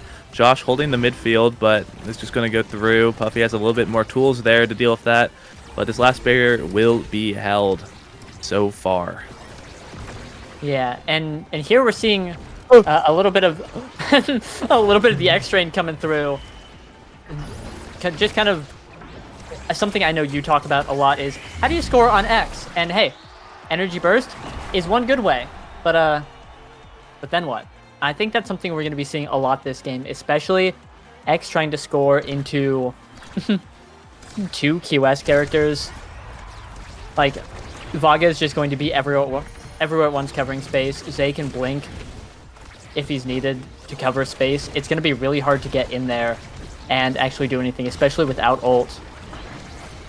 Yeah, and I'm thinking about this quick strike start a little bit, and it does mean more flips, which means more opportunities on that open net, and also more damage from the X sometimes with that ult when that ult comes out. So there are just a few ways for this team to generate energy and find ways to like score as they just did and kind of replicate that. But the KOs are being traded, and now it's PLX's turn for a power play. Nothing really gained on LLC's power play, only a single barrier taken by the end of it. And now it's a 3v2. They have 2 flips. They're almost definitely going to have to use at least one of them. There's one out already as the stall for Wallaby to come back online. But now Puffy's probably going to need to use this as he's getting quite low. Zay Forever is going to be able to clear that out, and Puffy is now staggered. Zay does have the flip though, but it's going to be a clear from Vaga that goes a little bit too close to Wallaby, which leads to 2 open nets now. Strike Ward from Vaga is going to save it. Zay has the flip and narrowly slides it behind Puffy FPS and that astral projection to get them the 2nd point of this set. Yeah, really well played by Zay.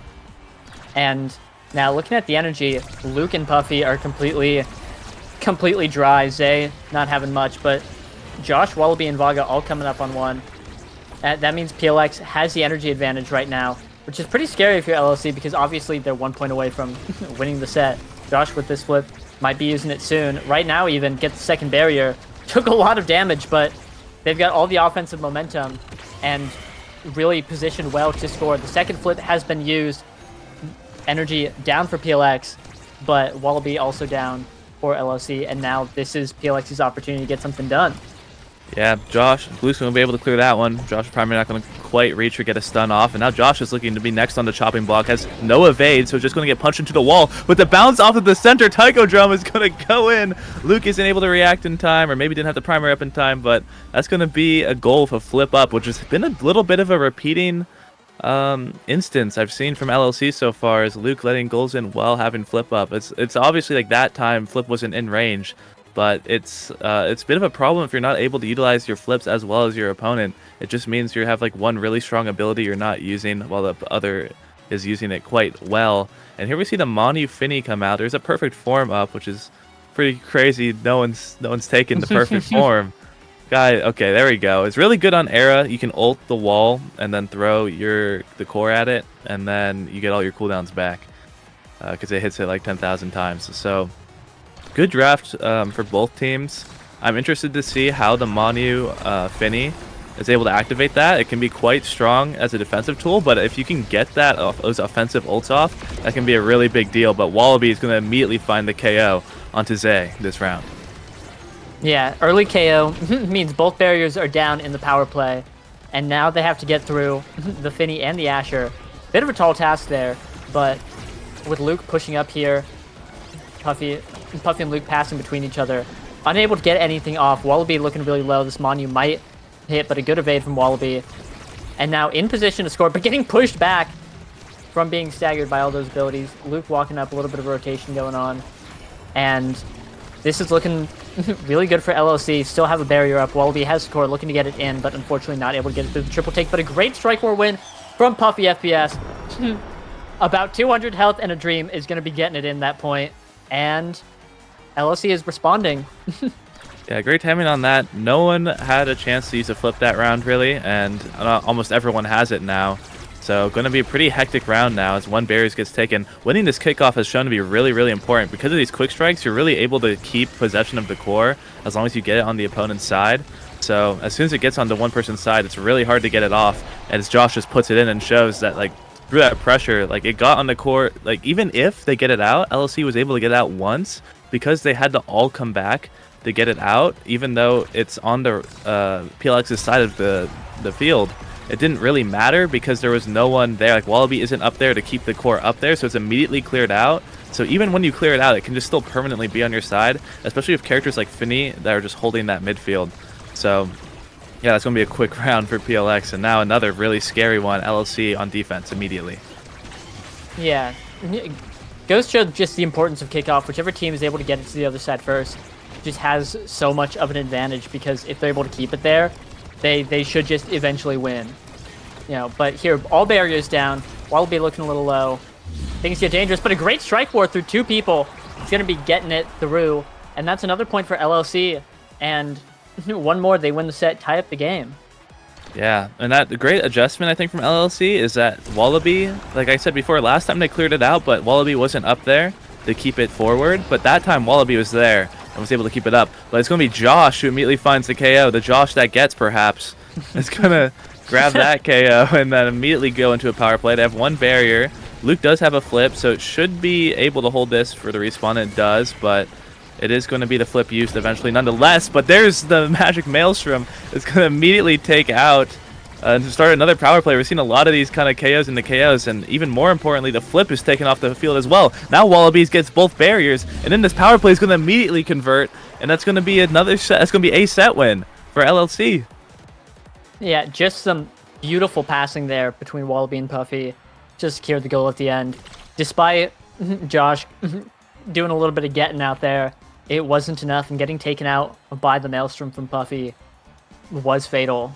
And just having the power play made it so easy for them to score. And now that's bulk up X. Guys, it's bulk up X. It is bulk up X, but it stacks Finny as well. Which is a pretty scary trade, but like it's kind of interesting because Wallaby could just walk up to Vaga now and probably just KO him, and then he loses all his stacks, and that could just be like a huge lose condition, basically for PLX. Is right? I mean, it's a win condition for LLC, but Vaga being KO, like we see Wallaby immediately running to the other side, immediately primaries Vaga, tries to dash, only hits Zay, but now has the ult. It is going to just keep the core contained instead of going for any damage, which could prove a little fatal here. Now has no cooldowns. Everyone's starting to heal up a little bit, and now Josh has the offense. And it's going to be one barrier. Could be 2. Oh, great clear from Luke. Yeah, just an insane power spike this whole draft. Stacks Finny, Deadeye, Amy, Bulk Up X, and Team Player Atlas. All just insane picks. Really strong. We see Wallaby is spawning in at 188 power, which is going to be huge. Vaga moving incredibly fast, and Josh almost putting it in right there. Very close, but PLX has control, able to keep it up. Great dash from Zay, is able to get it in the corner. Oh! But a KO! That guy had flipped. That's going to be really hard to come back from. Josh has flipped here, though, but it doesn't matter. Doesn't need it. Able to stun Luke and Puffy, and it's just going to go in right then and there. Wow. Yeah, crazy point. And Josh, somehow throughout that KO, even taking away that flip, there's still an energy advantage on PLX. Really, Wallaby not being able, like, even though that 1 KO was found, Josh is able to convert nonetheless, and now it's in another great spot, and it's Wallaby who's the one that's being KO'd again. Josh has just been able to convert in this corner so well, just able to, like, as long as they contain the core, it doesn't really matter if Atlas can hold it down, because just getting through those 2 abilities and then it's checkmate is just quite an easy win condition so far, as for PLX at least. Here comes the Imi turret to keep it up, and it's also just so much pressure on Wallaby. He kind of has to respect it a lot. He needs to try to get some damage off. It does have slick kicks instead of something like Van Brace in order to kind of deal with this, but now is staggered. Is going to be thrown off to the side. Josh is moving up with that quick strikes. Is doing a really good job of hitting that into the wall to gain ground slowly but surely. And now it's an open net, basically. Wallaby is running back, is now no longer staggered, but the core is not going to go in. Josh trying to cover the cross, but Luke is wary of it and is going to clear back up into Zay. But 2 flips means any great pass to Josh could be really good. And there it is, but Luke has the cooldowns and the resources to keep that on their side. Luke has flip, but Puffy's going to use his flip, actually. He's going to whiff, but Valga has the defense, has all the cooldowns up, but that's going to be all of them gone. Now this Maelstrom could be really good, but it's not going to catch the core, but the barrier is taken nonetheless. Josh has a 1v1, but the astral projection is just going to be enough, but the back up into the strike shot will not be enough. Luke once again could have used flip to clear that out, but it was just a little too scary, so just backed off, went for something a little bit greedier, and got immediately punished for it. Yeah, and it's something I mentioned a little bit earlier, but I want to go into. We've been seeing a lot of Atlas in Nassel and NASA playoffs here. I mean Asher. Been seeing a lot of Atlas too, interestingly enough. But I think if you look at characters or brawlers that have a good matchup into Atlas, Asher is like the only one, and that's really, really strong. And just the ease of execution on Asher, being able to just like strike primary something in is so important, and I think it's been a big deal this entire weekend. It's just, you know, again, this Asher character can score at the drop of a hat, and that's a really, really powerful option to have. Here he goes dribbling, has the flip, and is just able to get it through, and Oh yeah. Yeah, there's just so much going on. Zay was just 1v1ing Wallaby. Vaga just left the net and then just the play forward and had the flip. Vaga used the flip on offense and then followed by Josh using the flip on offense while Zay is just KOing Wallaby while kind of playing that replacement goalie. And it immediately rewarded for a set win. This damage is just being just too much. The Finny plus Asher plus it's just Era X cannot compete with that, even with the bulk up in the 180 power, 160 really once you get that, or 260 if you get an Era beam on it. But overall, this next draft not too crazy. I do think Zay getting this catalyst means even more flips coming in could be really, really scary. Pretty dry elsewhere. Luke is playing a pretty slow character of Atlas, but has been wanting to move up more. So I think this Orb Dancer could help out a lot, but even then, you're never going to be faster than this Finny that has Glass Cannon and Stacks and Mom Boots. So we'll have to see. Yeah, the Glass Cannon pickup is really big. This guy's just going to be moving at Mach 300 the entire game. Catalyst Quick Strike going to Zay Forever is going to be really huge. And Wallaby is going to be really huge with that Strike Roar win on the line, able to catch Vaga and win the point for LLC. Yeah, 31-second point, just one kickoff, I think. I think they won kickoff, but then just immediately converted. It's really scary. Both Asher and X are very, very similar in how they play. Once it's in that corner, it just gets so scary. It's so hard to get it out. But now Luke's the one that's going to have to deal with it. And it's going to be a KO with flip. But a great clear from Puffy. Narrowly manages to dodge the end of that. But also the flip baited. Puffy able to evade it. Is probably going to be KO'd nonetheless, though. Is getting knocked around quite a bit, but so far is surviving. And Alice is reviving and has that ult, but the heal is not going to quite catch. They're able to knock Puffy out of it and clear out as well. So whether they're able to get this KO into Puffy is looking quite unlikely at this point. He's almost healed back to unstaggered. But Wallaby is now applying the pressure. They're forced to not deal with Puffy because Wallaby's pressure. And now it's going to be Wallaby who's staggered. This instantly, I looked away. I'm not going to lie. Wallaby was full staggered. I looked away. And then just instantly, he's just almost KO'd. But once again, the KO will be found. I thought it was unstaggered, but barely in the nick of time, Josh was able to find that KO. And now has this advantage in numbers, but Luke is going to run up with the flip. A great primary from Vaga is going to block that, I believe, but a crazy angle results in the barrier being taken somehow, and the power play goes basically terribly. And now it's Wallaby in a 2v1. A crazy clear gets past Wallaby, but now it's a KO onto Vaga. Wallaby looks for a shot, but hits it right at Zay Forever. But the pass back tries to go for something a little fancy, but Josh is there to clear it out. Has the flip as well. Zay gets a little too antsy though. Tries to cyber swipe that one through, but the lack of patience results in another goal for LLC. Yeah, I want to shout out Wallaby on respawn was able to save the barrier immediately where Luke was pushed up. I think that was really, really well played by him. And hey, welcome to Asher City. Population, this guy. Just gonna sink that in immediately. Sometimes you win kickoff and you smoke their barriers like a dollar store pack and get the goal. That's that. It's crazy. Yeah, the population, this guy that gets Josh. Yeah. It's gonna. It's getting beaten to a corner right now. Yeah, here we go. This is what you expect to see from the X. with the bulk up and the prize fighter. If Wallaby can find some KOs, it can get really scary. Has gotten at least one, because has gotten KO'd and has one prize fighter stack at the moment. So doing okay in that regard, but you always want to be doing better, especially this late into the set, and especially if Wallaby might get KO'd right now and lose that last prize fighter stack. That's going to be a significant amount of power lost, and then yeah, there it is. That's all the prize fighter stacks off for now.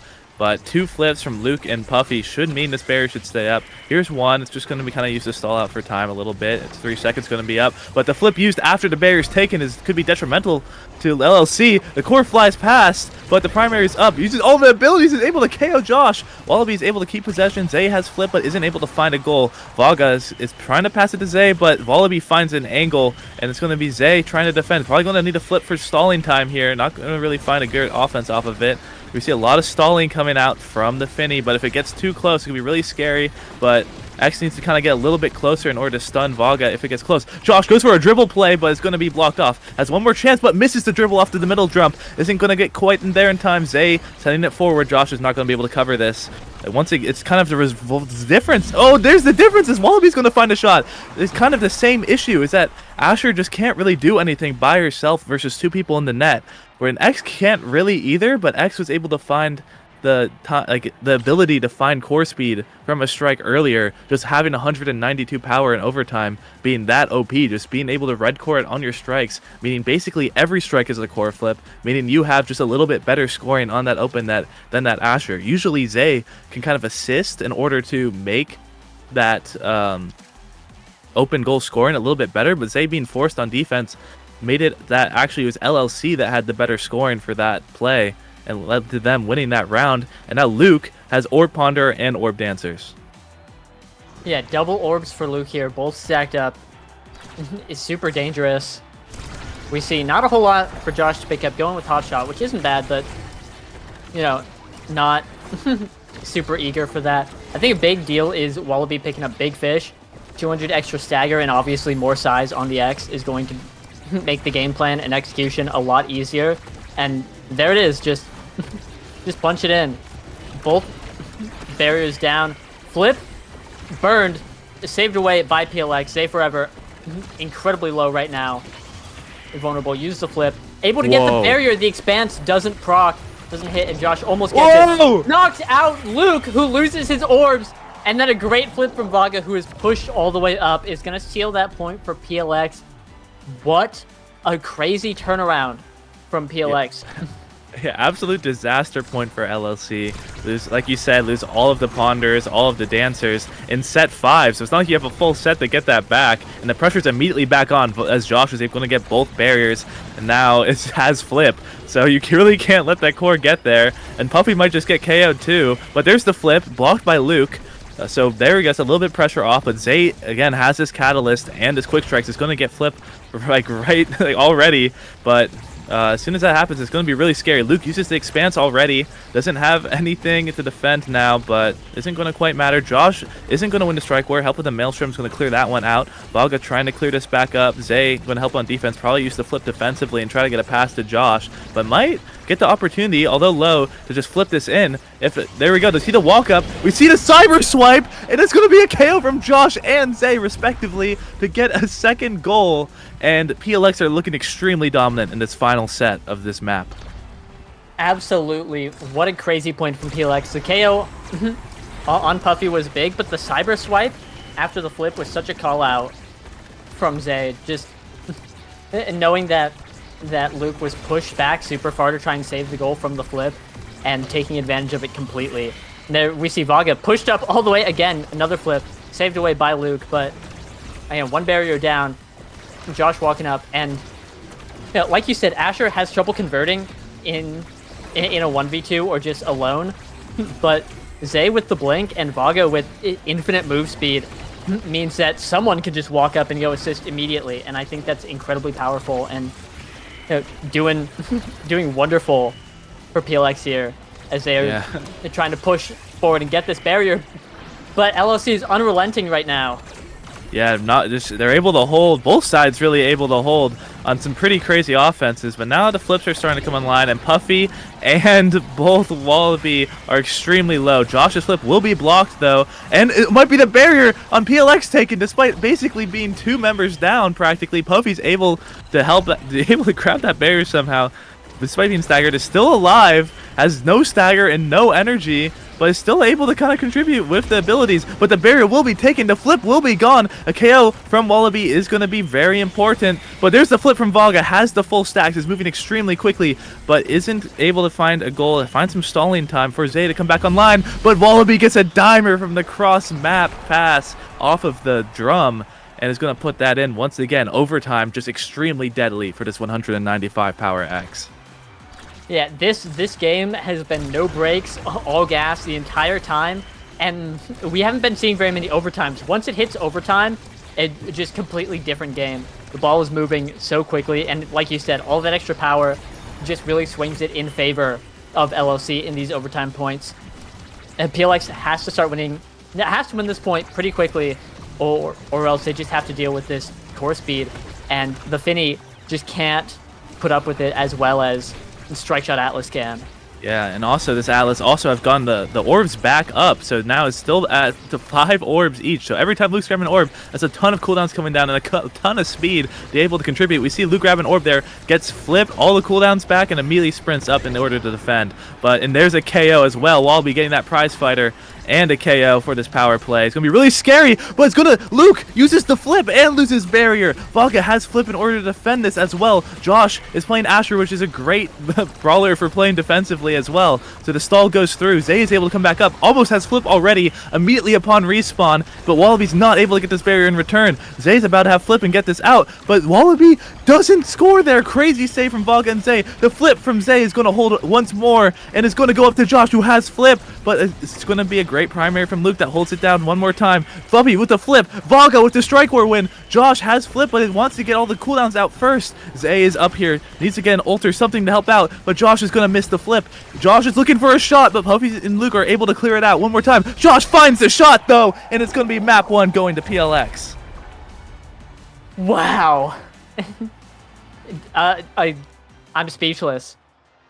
Again, just all gas all the time. PLX able to control it in the end, get what they need, and that's the game. Game 1 for PLX. I have to see these stats. 7 KOs coming out from Wallaby, 6 and 5 for Zay and Josh respectively. Tons of KOs coming out, tons of damage. Yeah, the damage numbers are crazy. Vaga leading PLX with 44k on the Finny is actually it's really impressive to me. Like it's because Vaga's doing quite a lot of core controlling, and I mean usually obviously on Finny like you're gonna accidentally hit people a lot when you're playing Finny and just like throwing all your abilities out, but getting a higher damage stat than your Asher and Aimee and almost reaching the level of X is really, really impressive, and is a huge reason why this team was able to get so many KOs. Like the redirect counts are pretty crazy. Luke with 275 leading the game is kind of also tells the story of Luke having to play a little bit more defense due to the higher forward pressure that the Finny was able to provide for the team and just the better kickoff presence that Aimee and Finny had. Yeah, a lot going out. Luke with the 20, actually only having 27 orbs despite having that double orb. Vaga and Zay doing a great job of denying those orbs likely. Or at least Zay doing a great job of denying the orbs of 32. That's pretty crazy. But yeah, crazy game. Yeah, crazy game. Incredibly well played by PLX to seal it out. LOC being very close. Again, set 5 game going 3-1 in the final set. Both teams putting up all-star numbers, but PLX just had a pretty strong win condition of KOs and then just Asher on them, and that proved to be a lot stronger than the Era X could handle. And got to see how LLC responds in game 2. We will be swinging on over to Night Market, which is a really really interesting map. Interestingly enough, really great for Era X. Once again, we might see it come back, and then they could lock the same comp and just say like, Night Market is pretty easy to execute this Era X on. Just run it back and do it, or we can see something else. There's a lot of options on Night Market, just like Tycho, and honestly, I expect PLX to be going out and running some damage like they did last game, and again, also a good win condition for them. We'll have to see what happens. And we're seeing the same thing from LLC. We're seeing the roster swap of Hungry Boy and Fiery coming in. I talked about this a little bit in Twitch chat earlier. I do like this roster better. I think Fiery has been, it's like I would like might I would is definitely arguably, but I would argue is the best non-Nassel brawler out there right now. Also has had some Nassel showings with Demon's Raw, some wins, some losses, but same. But Zay has also done the same. Zay and Josh both have had their own Nassel appearances, which has been quite cool. Hungry Boy is a bang bang substitute, but although never saw playtime, did fill in for some scrims, and I've always been pretty impressed with him, or really impressed with him as a player, and also just in general, I like the vibes of that team a lot. So, I mean, obviously PLX, I love them as well. It's my old squad, but I do like both of these teams. So, and even that last team, like, I mean, Puffy and Wallaby, it's just pretty crazy how stacked both these rosters are. They both also have just substitutes that are like as good, if not better, even than their primary rosters. So it's pretty crazy to see, but interested to see how they draft around this night market. I do think this is a better suited map for Fiery and Hungry Boy than the Oni Village we saw them on earlier. I like Oni Village is a weird map. I think comp ends up mattering. Like it's weird because it feels like comp matters more almost, but at the same time, like it all like although composition matters more, it than average, like how well your teammate plays as a team also matters more on average. It's just weird. It feels like you're punished way harder for certain things in general. So we'll see if Night Market treats him a little bit differently. Yeah, interesting starting off here. We've got PLX first pick banning the Finny. I wonder what their plan is because, hey, if I'm PLX in this situation, I'm saying eyeballs emoji. We can just pick Finny. Like, that sounds pretty great. Just lock that in and send it forward. But it looks like their plan is to first pick X, get that, make sure LLC isn't able to pick that up, isn't able to get up to any sort of X shenanigans, and they're just looking to take off the two incredibly powerful characters right here and now. So, fair strategy. I think I think Finny is still really strong and worth first picking, but X going to the side of PLX and LLC responding with an Era Asher, which I think is a very nice combo, especially on Night Market here. Yeah, I'm not quite sure if LLC is the type of team that would do this, but they could be threatening an Era Asher Julie comp too if the Era goalie and Asher midfield. It's I think it's pretty unlikely, but it is a possibility. We see it kind of picking the Era here. It's really scary. This is probably why they went for this ban Finny so that they could first pick X. I kind of would have liked to see maybe them ban something else and then go for like Finny first pick, just because their Finny Asher was looking great. I really liked how that team played, but without that IME anyway, it's kind of interesting. Maybe they wouldn't be able to do as much damage. There's a lot of this definitely works. I like this strategy because now they have a now into Era matchup, which is really good. Now can make the X move a little bit faster as well and help out. We have the Atlas now in general just going to be making the X really hard to KO, so it's just generally going to be a really big problem, especially on a Rampage start. So this X could become out of control really quickly as he's basically already unkillable upon arrival, and especially when you're picking Era midfield, you just don't have that extra damage as LLC to even try to deal with that. And then we see a Kai as our final pick. I mean, if this was Bang Bang, maybe it would be Era goalie Kai midfield, but I don't quite suspect that. I do think it'll be Kai goalie Era midfield. Yeah, I like you said, really like the X now Atlas, especially on Rampage start. If if Showtime yesterday in Nassau has anything to say about it, picking now Atlas is pretty strong, is pretty good, and then you just have X become a undying warrior of the sun and stack up Rampage until the game is over, and just X might become a bit of a big problem. Of course, though, I really enjoy this era Asher setup too. Asher is very much like X with the a ton of just bonus power, and with Era, you're able to just fish for dash punches or primary secondary kills on the sides on Night Market. It's looking really good, and then Kai Goli to just hold it down, get a little bit of support in the midfield, etc. Really strong comps on both sides, but again, now Atlas looking pretty good this patch, and I think that is enough to win the game. We'll have to see. LLC has to play around it really well, which I think is difficult to do, but if they're able to do it, obviously that's it. They should just win. Yeah, So we'll have to see. Yeah, I do think the Kai. I don't really feel like Kai does a great job of dealing with X. So Yeah. we'll have to see how that goes. And like again, it is a Rampage start. Both Asher and X have are so good with that Rampage.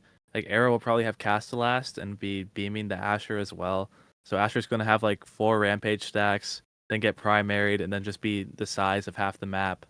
Be basically the size of an entire Night Market lane, and then that just I can see that just becoming a problem, and just make the game feel a little bit unplayable for PLX, which I do think is like a pretty solid win condition. But on the other end, like X can just get 4 stacks in ult and have the same types of issues, where it just feels unplayable for the Kai. And I do think Atlas will be a little bit better at dealing with those like impossible situations than the Kai. But I mean, it's obviously also just down to the players to see who performs. So we'll see. Yeah, we will see.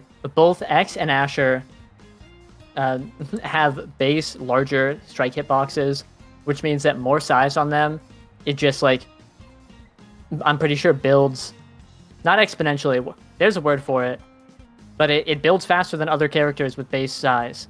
And so, size on these characters, extra valuable, and covering a lot of space in the Night Market lanes is so difficult to deal with. If you're just a big body sitting there, striking through everything, it's hard to get through. And we're gonna see both these brawlers do it, as, like you said, everyone taking Castelast except Josh and Asher, Josh and Fiery here, and off rip, Fiery looking for a KO on the side there, trying to put someone in the wall immediately, but no KOs yet, and we're off. Yeah, to be honest, I would have liked to see Zay also take that Rampage. Usually you're getting credit on multiple people when you're taking these barriers, and that size on your midfielder can just win that many more strike wars, which can be that like many more wins in the game in general. But wait, I didn't even, you probably said this out loud because I zoned out for a second. We got like a bang comp here. We got the Era goalie of the Kai midfield. It's very similar to Maka, where you get that extra speed onto your midfielder that's already a speed midfielder, but Josh is going to find that KO, and they're going to immediately convert. Era can do actually pretty okay in the 1v2s if you have both cooldowns up, but that's a very rare case where you have both cooldowns up, so going to be an immediate reversal there. But I am really excited to try to see the Era goalie and see how Luke plays it, because Era is can be so powerful on this map when you throw your ult down on the wall. And the Kai is going to also be really great at dealing with Atlas. We kind of saw this in Demon's Raw versus Showtime. Although Showtime won on Night Market, the Kai was doing a great job of grabbing the barriers, but both flips used immediately. Hungry Boy and Josh trying to find the goal, but it's just going to be both barriers. Luke is not going to flip. It makes a little bit of sense because you're down so much, but honestly, you really don't want to be down 2-0, period. So it's probably worth flipping there, but if that one was on purpose at least, I'm willing to buy into that one a little bit more than some of the other ones we've seen so far. Yeah, pretty fair, but we do see Josh here sitting on 3 Rampage stacks, and like you said, you do not want to go You do not want to go 2-0, especially into this 5 Rampage stack X. It's just super hard to deal with, but a really nice barrier get from LLC there. Gonna have an opportunity. Fiery has the flip. Might just be able to Asher on someone. Tries to kill Zay Forever there. Unfortunately not able to get it. Josh dashing into position, has a dribble, and knocks out Luke with the X Maximus right there. And that's gonna be the set. And like you said, a bang bang comp. Bang bang mentioned. Everyone point. Everyone say bang bang in the chat right now. I also like this comp a lot, but I do think Era really struggles into X. And obviously not if you get a beam off, but like in any moment where X has like any sort of control or agency, he should just win, and it's very tough to deal with. And especially picking up Adrenaline Rush first pick on this draft, things are looking a little rough for LLC here. Yeah, X is just kind of pretty much, if you don't have a way of deal with X, like strike old strike, you're just guaranteed going to lose stuff. And the only characters that can really deal with that, in my opinion, are like Atlas and Mako, which have been kind of deep counter picks to X. But this just kind of makes this game kind of weird, because there's really not a great way to stop Josh, but he has used ult, which means Luke is in a pretty good spot to defend, as we see this time around. But great containment from Zay is going to lead to longer offense, but eventually it gets out. Now Hungry Boy, look at the speed. He's able to run all the way past and get the barrier. Is fighting against Josh pretty well, but Zay is doing great against Fiery, winning a lot of strike wars to break it through.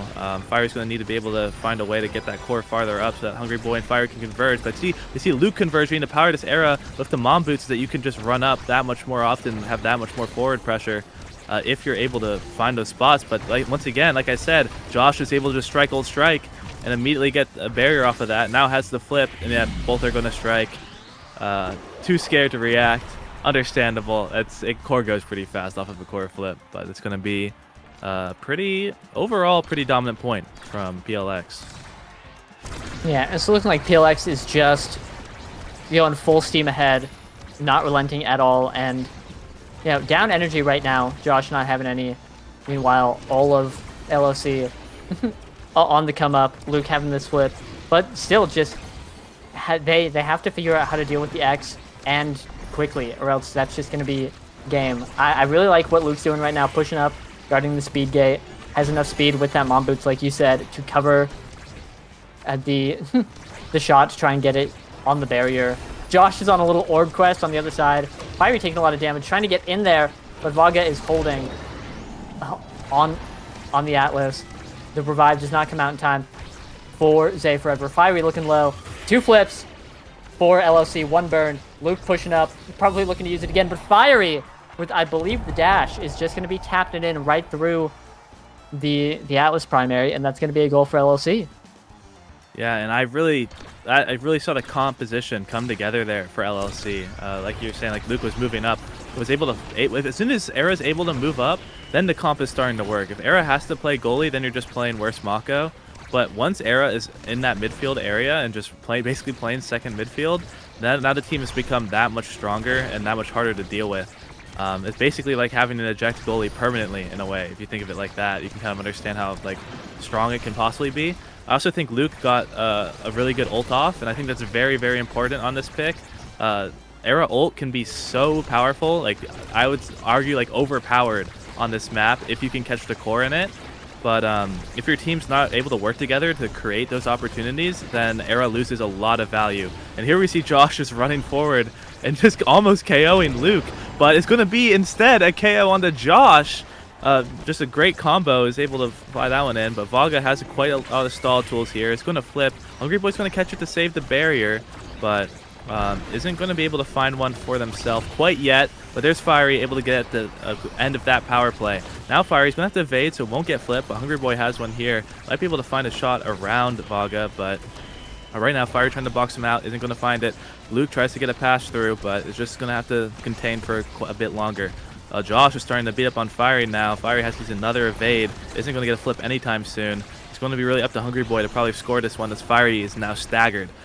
But now instead, Zay are going to use this, and Josh are going to use this opportunity to move the core forward, but they're going to be punished as soon as they let go of the core. But it's not going to be a goal. The Hungry Boy shoots it, and Vaga's able to keep that one in, contained. Hungry Boy now moving up one more time, trying to pass the Fiery, but isn't quite able to get it. Fiery is getting really, really low. Strike Shot will save once, but it won't save twice, as the great dimer from Hungry Boy is going to put Fiery into perfect position to shoot that one in, and the LLC comp is starting to come alive. Yeah, really. I said earlier that PLX was full steam ahead, but I think they're only some steam ahead now. A degree of steam has been lost, and I think a big part of it is just because LOC has been able to play to their comp strength a lot more, and get this arrow to push up, have that double midfield pressure that's becoming really, really hard to deal with. And if they're able to keep the core on PLX's side, they should be winning this points. It might take a little bit, but they should just slowly be able to win. Inversely, PLX was able to just get both barriers pretty quickly here, and now they're looking really strong. Yeah, and exactly. As long as, yeah. Yeah, I'm sorry, but yeah, it's exactly. If you get those barriers onto the Era early on, then you could completely cripple their comp, because Era's no longer allowed to move up now because of the open net, which just means again, your comp is just worse Mako, and Josh is just gonna be able to put it in, because they did not need to deal with any pressure from that Era that round, because they were able to get those barriers early, which makes it pretty important. If Luke has secondary on kickoff, the game will just go way better for them. But if they don't, then it can get really scary, especially if they don't know how to utilize these ults. I really think you want to put these ults on the wall, but Fire does a great job of keeping it forward, and it's going to cause an offense to be really, really scary. Fire tries to react, but isn't quite able to. Luke finds a great shot, but they're not able to quite convert, and now it's Fire who's next on the chopping block. Reminder, this last draft, we didn't talk about it too much, but Josh has Adrenaline Rush, so if Josh is able to find his KO onto Fiery, it's going to be extremely scary for LLC, but Fiery is able to become unstaggered, but still could be KO'd, but grabs the orb just in time, also has hit max orb ponderers, so something really scary to look out for. Finding the KO onto Fiery would be huge, but they might not be able to find it with that missed bull rush. Yeah, Fiery sitting on these 5 rampage stacks. Looking like a big boy out here. Josh only having 3, but just a huge target for damage. Oh! KO though found! Fiery doing a little bit of getting out there as Josh is taken out. Rampage stacks reset, and Fiery with his 5 able to get this next barrier, drop the airship, and a great shot from Luke is gonna put it in, bouncing off. From Fiery, yeah. Bro. That was that was all Fiery, yeah, I think. Bouncing off the path splitter, a little bit of a goal steal there at the end, but wow, well played by LLC, and they have been rewarded with every good awakening in the game. They're all here. Perfect form, 1-2 punch, heavy impact, glass cannon, primetime stacks. Stacks going straight to Hungry Boy, definitely his best pick here, I think, and a great deny from Zay Forever, who would also want it. Perfect form found on Era, like you said last game. If you could just combo that into the wall, you just reset all of your CDs immediately. Perfect form is so good. Every character is good with perfect form. They all have ways to abuse perfect form. It is insane, and Era, one of the better ones. So here, yeah. Great pick. 1-2 punch on Fiery also. By the way, everyone take note of that. It might be time.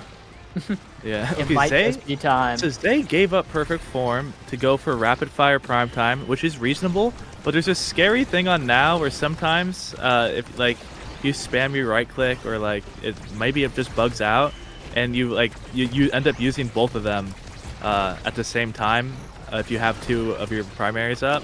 But hopefully that doesn't happen to Zay. But the great start for PLX this round. They're able to get both barriers, and it's insane timing from Josh's primary. Despite being stunned, is able to put that one in with the primary. That's a pretty crazy point from PLX.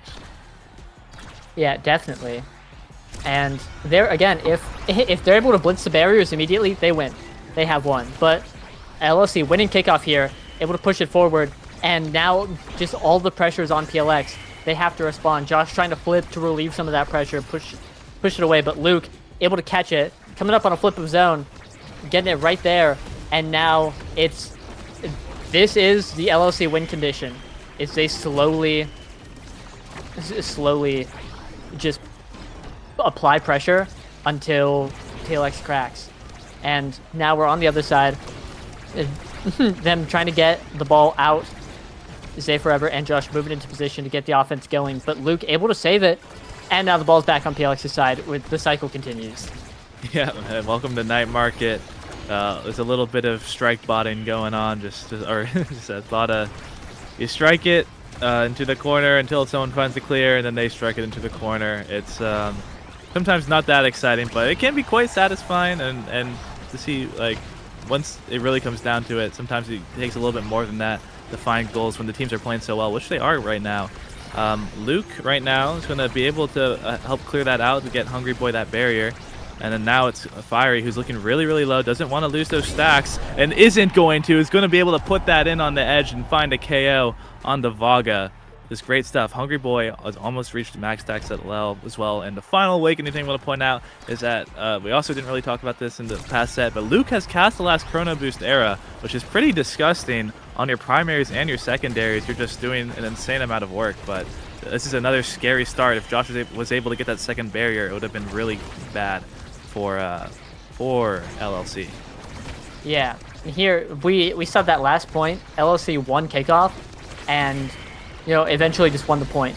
And here, PLX won kickoff and are looking pretty strong here. But Caster's Curse, take it all back. They weren't able to get those two barriers there, and now have to fight off everything that LLC is putting up. If they're able to get this barrier, they'll be in a good spot. But of course, just not able to get it, and means that they're just struggling against everything that LLC is able to put up. Here, though, their opportunity, Josh and Zay trying to collapse on the barrier, but unable to get it. And there are so many things that LLC has to throw out. But bang! Random KO found. Stacks reset on Hungry Boy. And once again, PLX is looking good. Have an opportunity right here. But unable to get through Luke. The barrier finally falls, but Hungry Boy is back. Power play down, and now Fiery, with control of the ball, has an opportunity to get something done. Flip coming out from Vaga. Nothing yet. Josh sending it back with the bull rush, trying to KO Fiery, but it'll be going in by Hungry Boy.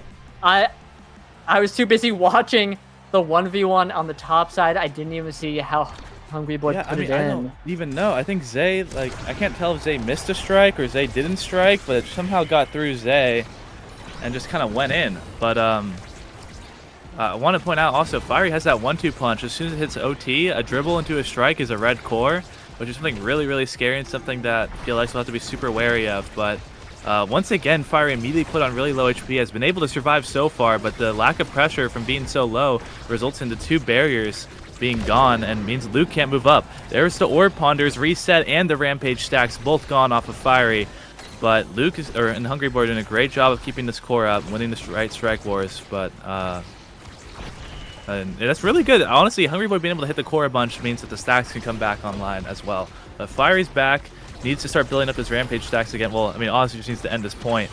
But well, we'll see what happens. Fiery is now in the corner, but doesn't have any abilities. Can't really get in there and do that much. Luke isn't able to move forward as before. Isn't going to need to flip here. Zay does use it as though. Fiery is once again super low. Doesn't have that now in Atlas to heal them up. But Hungry Boy is going to take that barrier with the great Giga Blast. Lucas now has a chance to move up. Is it going to do the Naka special and send that in with the primary, looking a little bit like Estelle? Yeah, wow. If you asked me if I would be hearing about the Naka special in August of 2024, I would not believe you. But there it is, Luke just letting it rip. Beautifully played. And that's a set win for LSC, pulling ahead in this game. And that's Manu now being hovered right there.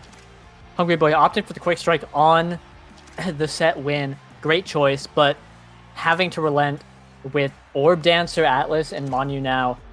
Honestly, unlucky draft for LLC, winning the draft and then losing to Monumentalist now. Always sucks, but hey, able to pick up some other good things. Team player going to Luke, and unstoppable for Fiery. A defensive awakening, able to weather the storm that is all three members of PLX trying to kill him at any given moment. But a great way to get his stacks back up, both Orb Ponder and Rampage, and get back to work. Gonna want to get those orbs stacked up soon so we can start 1-2 punching people. But until then, Josh was looking really strong in this corner here. Kind of dicing up those barriers, able to get one, but not the other. It being held by Luke and Hungry Boy. And now, we're back to the night market.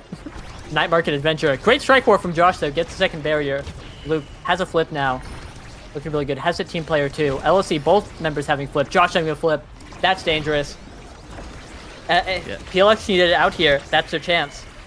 Yeah, but Fiery's going to be able to converge. Is able to get that, but Josh is able to find a KO out of nowhere. Almost gets a strike reset from ult ending, I think, to put that in, but it's just not quite in range. Luke and Fiery, though, both have flips. An insane core speed. Fiery 1-2 punch flips that. Not even an OT. Just makes it a little bit faster. I think Vaga Specs isn't in position in order to cover that. And it's going to be the goal taken in the reverse power play for LLC. Yeah. Quite literally 1 second away from overtime. But 1-2 punch is all this guy needs to get that goal really quickly. And really well played. Beautiful angle. But now that's one barrier down for LLC here. And PLX are just, I think, struggling to set up offense. They're able to get it to the other side, but actually, you know, rotating into positions where they can do something, it's really tough. It's just LSC has so much going forward. That all being said, Josh able to get it with the X Maximus. Now has to try and find an opportunity to figure out how to score. It might just be a KO Fiery angle. Get this guy out of here so some of the pressure is relieved. Until then, though, that's a flip coming out from Hungry Boy. Tried to pass to Fiery, unable to get it there, but Vaga playing patient with the strikes, able to save it here. Pushing up with the Orb Dancer. He's trying to put on some pressure of his own. Looking really nice, and that's KO on Fiery. This is PLX's chance to push it forward here. Yeah, it's been dominant this whole point so far. It's been doing really good on defense even when it's on their side. There's the Monumentalist now. A lot of flips almost on the table in this power play, but it's going to be Fiery coming back online. Once again, stacks reset. Looking for a way to kind of start putting some pressure of his own on, trying to put some damage pressure, trying to put something on. But it's going to be Hungry Boy who walks into the Mount Now mine, and it's now extremely low. He's completely staggered, but isn't going to lose his stacks. It's just honestly something that it wouldn't even be that bad to just let that go in if that's what they were even thinking. But it is going to be a goal for PLX, who have been looking like they've regained their ground. This Orb Dancer Monumentalist Reverb has just made it so like Josh is just tankier and just has cooldowns more often in order to get more KOs. Zay has Monumentalist now. Bog is able to match a bit of the forward pressure with this speed from these Orb Dancers. It's just it's looking quite rough for LLC in some of these points, but that's not to say that they don't have some boons of their own. Hungry Boy having stacks can be quite ridiculous. Has so much control, so much map. Almost scores on his own there after taking the barrier. Luke is now up in the midfield, helping out quite a lot. But once again, Fiery is almost KO'd. But Fiery, in the dying breath almost, is able to get the KO and immediately strike wars both Josh and Zay forever to get that goal. Base almost single-handedly. Yeah, exceptionally well played by LOC here. And something to note, first of all, Vaga's orbs have been reset. Now, unfortunate to see, because I think a big reason why LOC is winning right now is this arrow speed being able to be shared with the rest of the team. It makes it so that they can convert in on defense or offense at any given moment really, really comfortably, whereas PLX is running with, you know, slow, bulky X, and then Now, who is has a little bit of trouble, you know, without her orb and her speed getting out there. And really, the Orb Dancer on Vaga was a great opportunity to put on more pressure, but this arrow speed just means that LOC can be everywhere at once, whereas Josh has to be in the right position to start an offense, and in a lot of situations, like right now, has to play back further, try and help out, and then isn't in position for offense. They lose core control, trying to set up something, because of all the pressure LLC can put up, and then it's kind of rinse repeat until LLC wins. And it's really, really difficult for PLX to respond to that. Yeah, but they do have the open barrier right now, and the 2v1 coming in. Zay, I can't know if he ulted or lagged out, but either way, he teleports back. Vaga misses the strike shot, though, and loses the last barrier. Hungry Boy's almost able to immediately turn that into a goal, but this time it's going to be Luke who flips it right in time, but then immediately own goals in! No! The night market angle just goes in the worst possible spot. Hungry Boy was even in the goal to cover like a fair amount of things, but just wasn't ready for that crazy angle. And it's going to be a set 5 for this set now. Oh no, another own barrier. Yeah, hate to see the own barrier. As a wise man once put it, fudgy angle. And this is PLX's opportunity to get something done. But that all being said, LOC gets a double kill. This could be it, and it is. Great strike force from Fiery is going to seal out game 2, going straight to LLC, and that's it.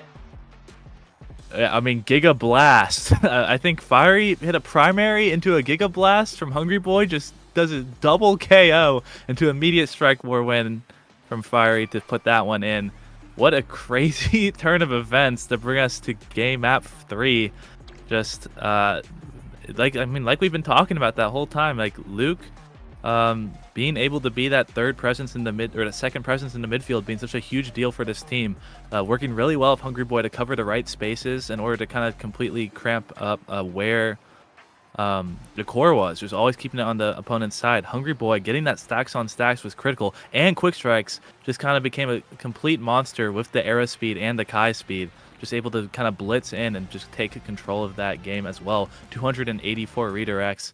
Save the Monumentalist, able to contest okay of 269, but still just yeah, crazy game. Yeah, crazy game. Going to game 3, going to Clarion Test Chamber, a famous game 3 location. And both these teams have to be feeling pretty tense right now. Both having some pretty convincing wins. PLX looking really nice on Taiko Temple, despite going set 5.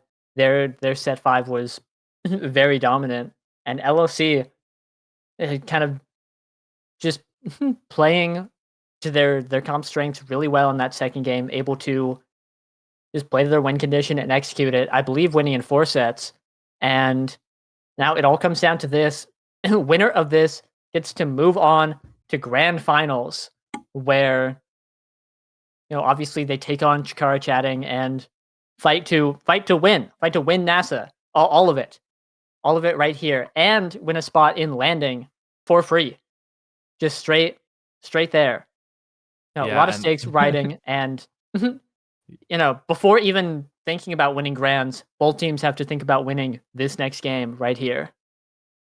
Yeah, true. It's you really being able to skip the landing is really nice. Like I wish I was able to do. I mean, playing in liftoff, I know it's so much pressure for so much teams you have to go through.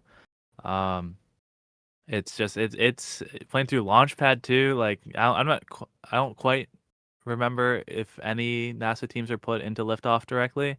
But I do know they're at least probably given a little bit of an advantage in Launchpad. So either way, like they're getting something, but you really, really want that skip to landing either way. It helps you out quite a lot. It guarantees that you'll at least be in NASA next season, which I know a lot of teams like we just want to really. Obviously, everyone wants to play in NASA, but being able to at least guarantee yourself in a league is quite nice. So we will see what happens on Clarion. It's pretty similar to Night Market. So LLC are probably a little bit happy about that. They get to play on familiar ground for this other game. I do actually think you can play Era Goalie in a very similar way to they were playing it on this map. But I don't know if that'll be quite as much as a priority for them than just picking the things that they're normally picking and what they're normally good at. The Asher has been quite strong this series for both teams. Even Fiery getting KO'd like over and over. It felt like it was just perma staggered and getting KO'd a lot that game, despite both teams having the same number of KOs. Just still able to put out, like, just do every time Fire got an opportunity, it just felt like really, really hard, even for the Atlas, who's probably one of the better characters at dealing with that, to kind of go in and help with. So we'll see if there's more priority, like maybe, although X is doing so much, maybe we see it not prioritized as much since the trade for Asher has been going pretty even so far. Yeah. Obviously, you can't really have both X and Asher on your team unless, but probably not. You got to pick one of your brawlers, and you have to decide which one you want more. PLX deciding in that last game that they wanted X more, first picking it, but as we've seen, the Asher has won both games, and so not saying that's the reason that either team won, but it seems the data is saying looks like a pretty good character. Seems like that creature can win. And then also, like you said, hey, barriers are the same on Night Market as they are in Clarion, making the Era goalie look like a pretty good opportunity. The rest of the map's way different. Just insanely not the same Yes, thing. But like but there are yeah, like but no. like some of like if you the side streets match like Project Xenocloak and Project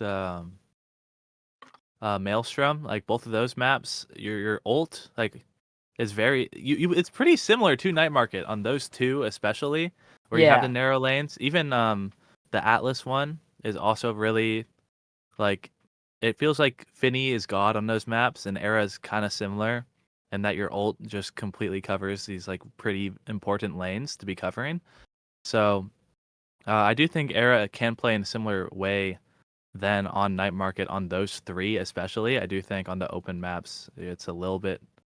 I still don't even think it's that bad, but it's just a little bit more questionable on like the drum map. But also something I was questioning last map was the Finny ban from PLX last time. Now they might be they're in a tough spot now because I think if they ban Finny here, LLC will first pick Asher, and then Yeah. that'll be quite a thing. But stacks on stacks Catalyst start is gonna be some hard decisions for this team. I like this Asher ban, just saying. Yeah. Like yeah. This is crazy. I think every game we've seen so far has been X Asher. There might be a game in the winners finals that wasn't, but we've seen a remarkable amount of X and Asher. So for them both to both be banned, we just have a very different game here. And the Finny first pick, very, very understandable from LLC. I know Hungry Boy plays it, which is pretty interesting, but probably just going straight to Luke. I hope just going straight to Luke. Now it really seems like that guy's character. But the frame one, welcome to Red Side, Estelle Zentaro pick for PLX, looking really strong. Great characters for Catalyst, also for Stacks, both just really nice. Estelle having that lowered move speed, and Zentaro having more move speed. Both, it's hard to say. I've been thinking about that a lot. I don't know which one takes better advantage of Stacks. Probably the lower move speed, but anyway, great red side pick, and we see a Vice locked in for LLC. Probably going to Hungry Boy now, just waiting on their last pick. What do you think about this? Yeah, okay. If you see Erasmus come out, that makes a lot of sense. You can help out in your midfield where Vice kind of lacks a little bit, and you have some great kill confirms from your and just damage in general. Like people, Erasmus just does damage. Both these teams locking in very damage heavy comps. I expect to see. I'm pretty sure everyone's just gonna go stacks on stacks. It's really hard. Maybe like some people will go Catalyst. Maybe Brawlers will go Catalyst, and then the rest will go stacks. Maybe everyone will just go Catalyst. Like it's so hard between these two to like determine what you want to value. Yeah, But I do think stacks will end up being like pretty important because if someone is able to get their stacks up, then that just becomes like that much scarier for them. They become that much better at dodging abilities. They become that much better at controlling the core, which leads to more damage. So we'll see how that goes. But it's just I really like this draft from LLC. Their draft strategy of banning X was really smart. I think. Honestly, maybe I'm leaning more now. Like maybe like PLX should have banned Finny, and that could be a doubt for them. Like in this game, they might be thinking like, should we have banned Finny or Asher? It feels really really hard. Those two characters have had so much like importance throughout this series so far that to make that decision is just pretty tough. But like I almost would have liked to see the Finny ban and then just an Atlas goalie pick in response. But after seeing Atlas goalie just lose 2 games in a row, he probably just want to deprio that pick and pick something a little bit more aggressive, which has been doing better in this series. Obviously, with the Era and Finny winning those 2 matches respectively. But we'll be heading in quite soon as we're in character select. yeah. PLX giving the Finny on stack start has to feel pretty bad, but I agree with you. I like their strategy. I have to wonder if it'll work, but here we're loading in. Only the goalie's taking stacks. Everyone else opting for Catalyst. And again, to go off what you were saying, it is so hard to determine which Awakening is more impactful and which one you want to prio more on a start like this, where both are just like insanely important game-winning awakenings where if you don't pick it, you are just like playing from behind the entire time. Like if one midfielder took stacks, the game becomes really, really scary because that's just a ton of speed that you're down. But already, none of that matters right now because a KO is found by LLC, and here they're just looking to get it in. The defense though from PLX looking really, really nice. Vaga though low, and Hungry Boy with the flip off the back of that catalyst is going to be putting it in.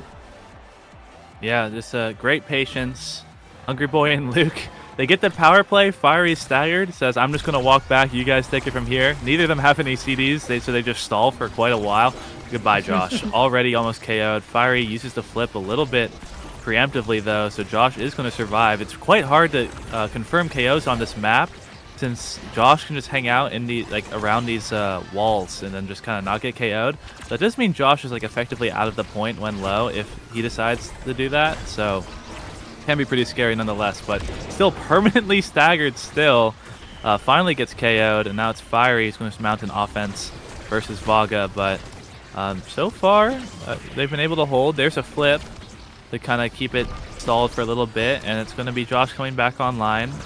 Just one flip from Vaga is all they get off of that KO, and now it's Fiery who's next on the chopping block. He's probably going to have to use these evades soon, otherwise if the flip comes up, it's going to be much scarier. And there's the flip from the catalyst, and now Zay's probably just going to flip to knock Fiery away, and that's in a pretty terrible spot, but is going to get the flip off and get the barrier off of it. Gets a secondary onto Zay to stagger. Josh is looking low as well.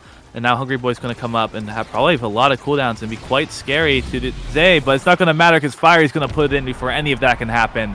And it's going to be LLC looking dominant 2 points in a row. Yeah, LLC running the show right now.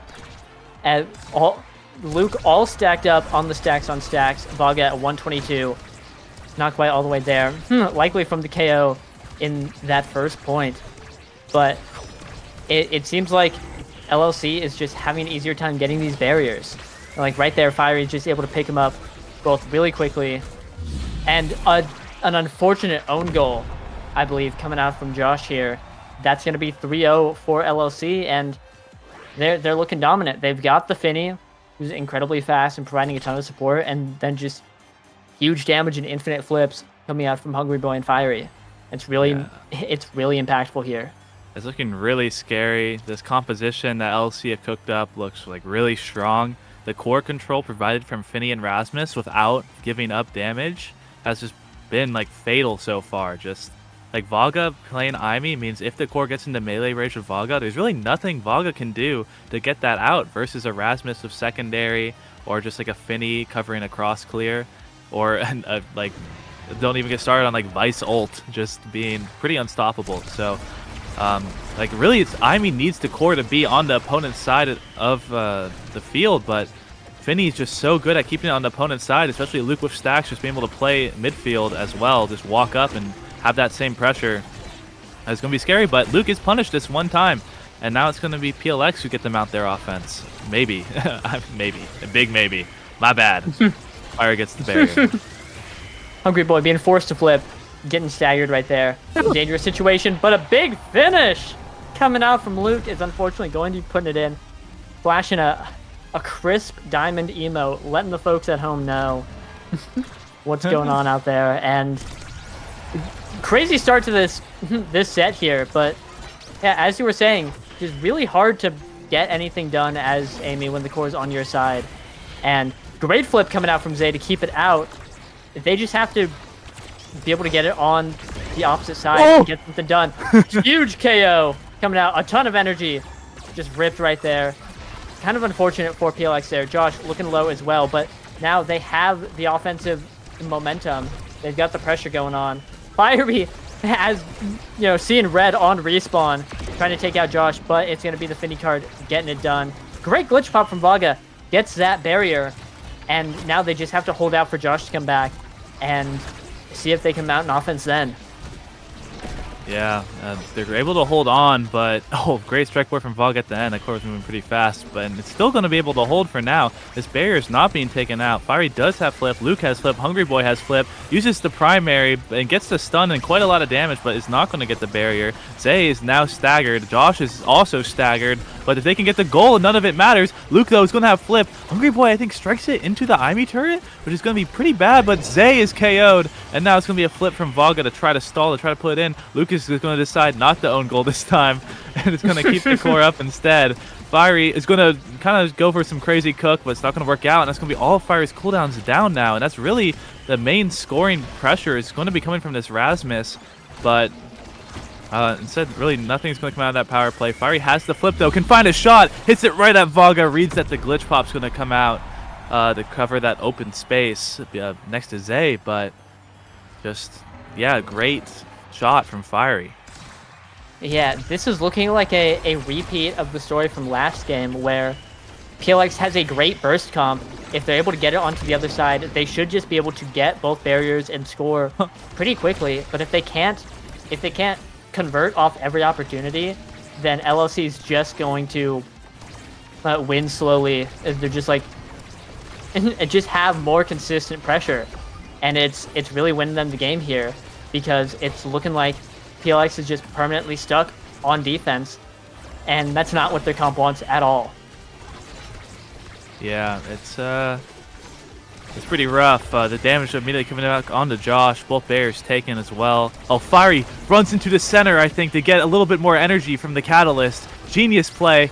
It's going to run up and probably just flip Vaga for damage, maybe the core too, but it's, not going to be KO'd. Josh extremely low, but no confirmed found quite yet. Now it's Vaga who's staggered. These stacks could be taken off if the KO is found, but it's going to be a KO on the Fiery instead. Hungry Boy looking, doesn't quite strike, and then run into the center expanse is going to KO 2 people.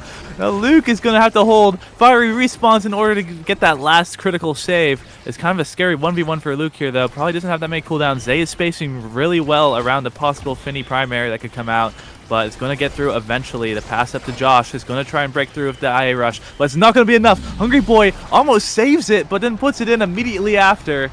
I'm not even sure if he would have saved it or Vaga, but it was just a crazy. I mean, the Vice ult was covering quite a lot, and it's going to be a goal overall after a lot of KOs for LLC, who are still, like, even through the chaos, are just coming out on top. Yeah, absurd gameplay coming out from both sides. I think, thinking about the long term here in this game, whichever team is able to get some stagger awakenings should win, because the KOs are coming out on both sides. Like that, and hey, maybe not. Maybe it's not about the stagger, Spider-Man, because that was not a stagger KO at all. But here, power play for PLX, just playing it slow, trying to get something down. Josh in a good position right now, trying to evade everything that that Vice is throwing out, but has to eat the ult. Looking for an opportunity here in the 1v2, not able to get it. But Vaga able to steal the orb in the middle, looking a little big, has a flip too. This really is PLX's opportunity, but Josh gets taken out, and now they have to stall a flip to get it forward coming out from Vaga. But that's going to be the barrier. 3 seconds till Josh is back, but until then, they have to get it around Fiery, who almost gets it in. Incredibly scary, and Hungry Boy is able to get it as Vaga and Zay Forever are trying to move down to cover the bottom space. It was open, and Hungry Boy took the opportunity beautifully. That's going to be the set, and that's 2-0 for LLC, who's been rewarded with Quick Strike, and there's no stagger in sight. Yeah, no stagger, no more survivability. There is an adrenaline rush, which I think could be really, really scary. There's also a heavy impact. There's a lot of really scary things. There's a glass cannon.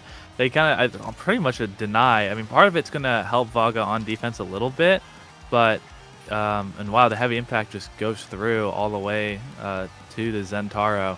This is just a scary round. No one takes the adrenaline rush despite the really high amount of KOs happening, which surprises me quite a bit.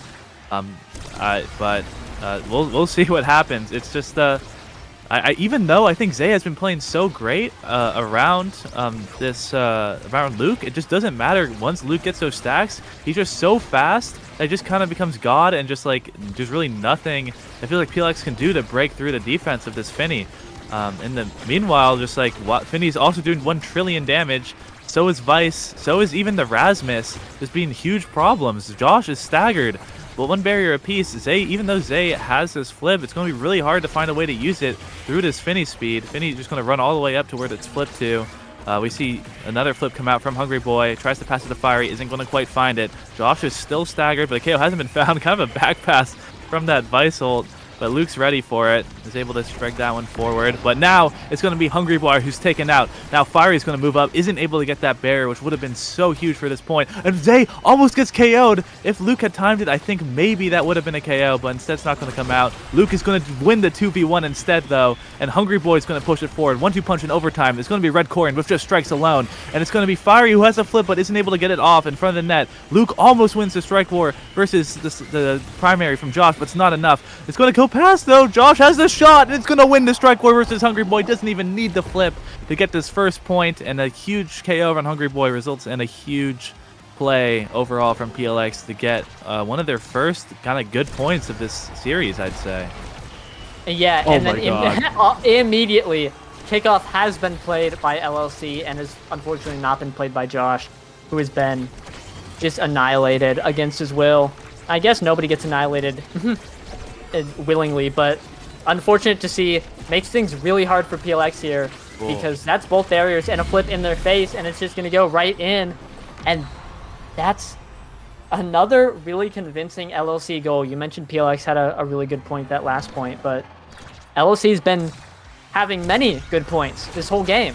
Yeah, which it feels... It's so hard. Yeah, it feels like LLC just have to like work so much less hard. PLX have to work that much harder to get these points. Fiery showed off that quick strikes at the end of that last point as well, being a really big deal. If Fiery can get in the corner with a core, especially in a power play, it's going to be really, really hard to clear that out as Estelle plus Aimi on defense, especially if your names aren't like Gumi and Kayanib. So it's going to be really tough, but they just get the barriers. Josh is back online and could find a K onto Fiery to relieve quite a lot of pressure. Fiery almost has flip, which also means he can just evade, but is going to survive here.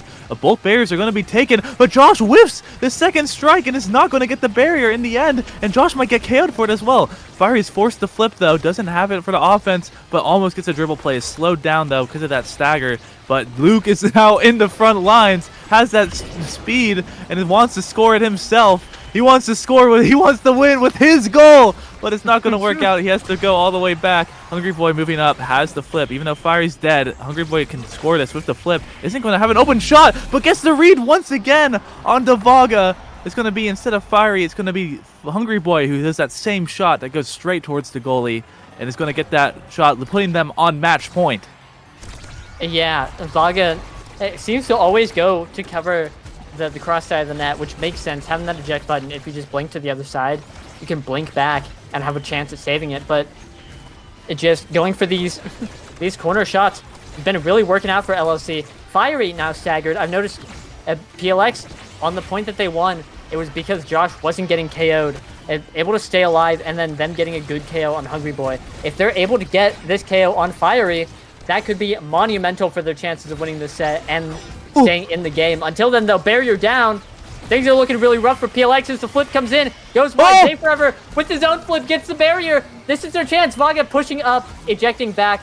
Josh has a flip, getting bounced around, though. Has to fight through, but the KO on Fiery with the flip. And he hits the passive strike into the bottom corner. PLX is not done yet.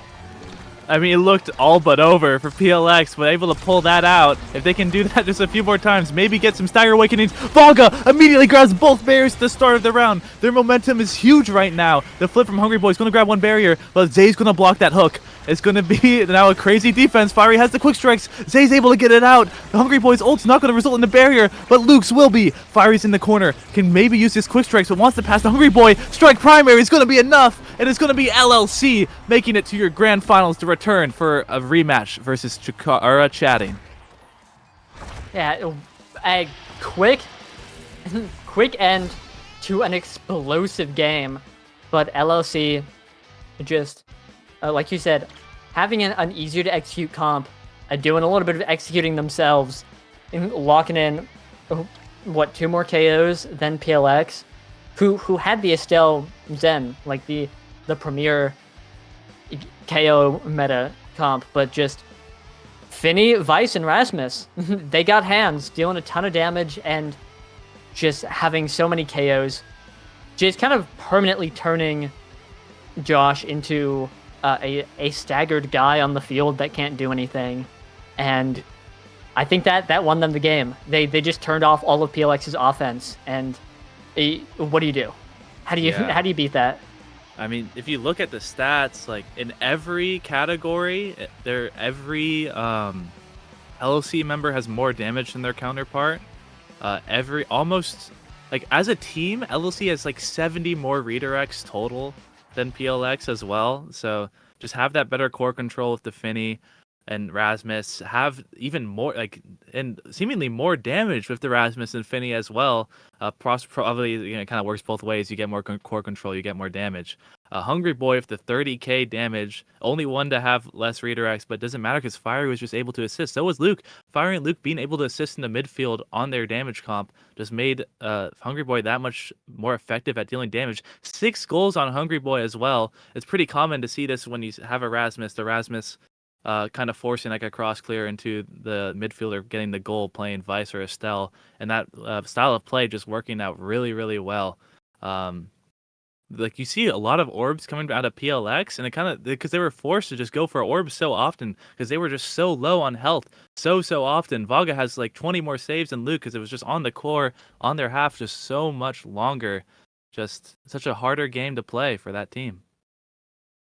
Yeah, and just PLX was forced on the defense the entire game, and they locked in a comp that is not particularly defensively strong. If they had like an Atlas now, could have been a very different game, but also requires a very different game plan, and so many moving parts in all of this in the what ifs. But just LLC had a really strong comp, played to its strengths perfectly, and was able to win. And that means that they are going to be moving on to grand finals, facing off once again against Chikara Chatting for an opportunity to win NASA.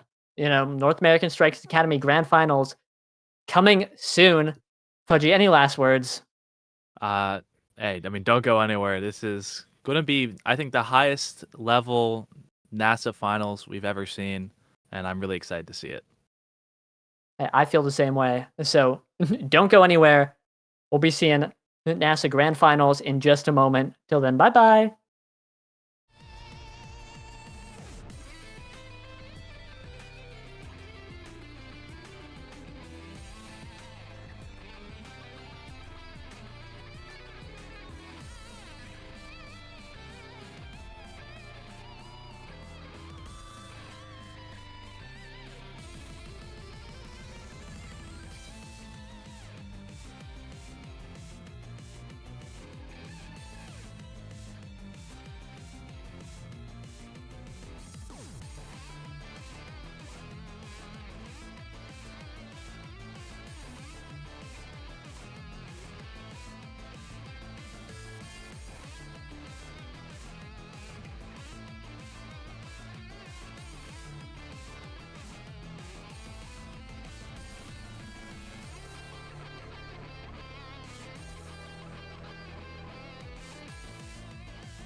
Hello, everyone, and welcome back. We're back in the grand finals here in NASA Season 4. It all ends today. We also did a caster switch in between, so I'm AJ Cannon, joined over here by Cloak Oak, for Chikara chatting versus the Limited Liability Corporation, also known as the LLC. What do you have to say about this match today? Well, if nothing else, you and I have yapped about these two teams in particular the entire season. We've gotten to see so many of their games, and it's no surprise to me that these are the two that we're seeing in grand finals here.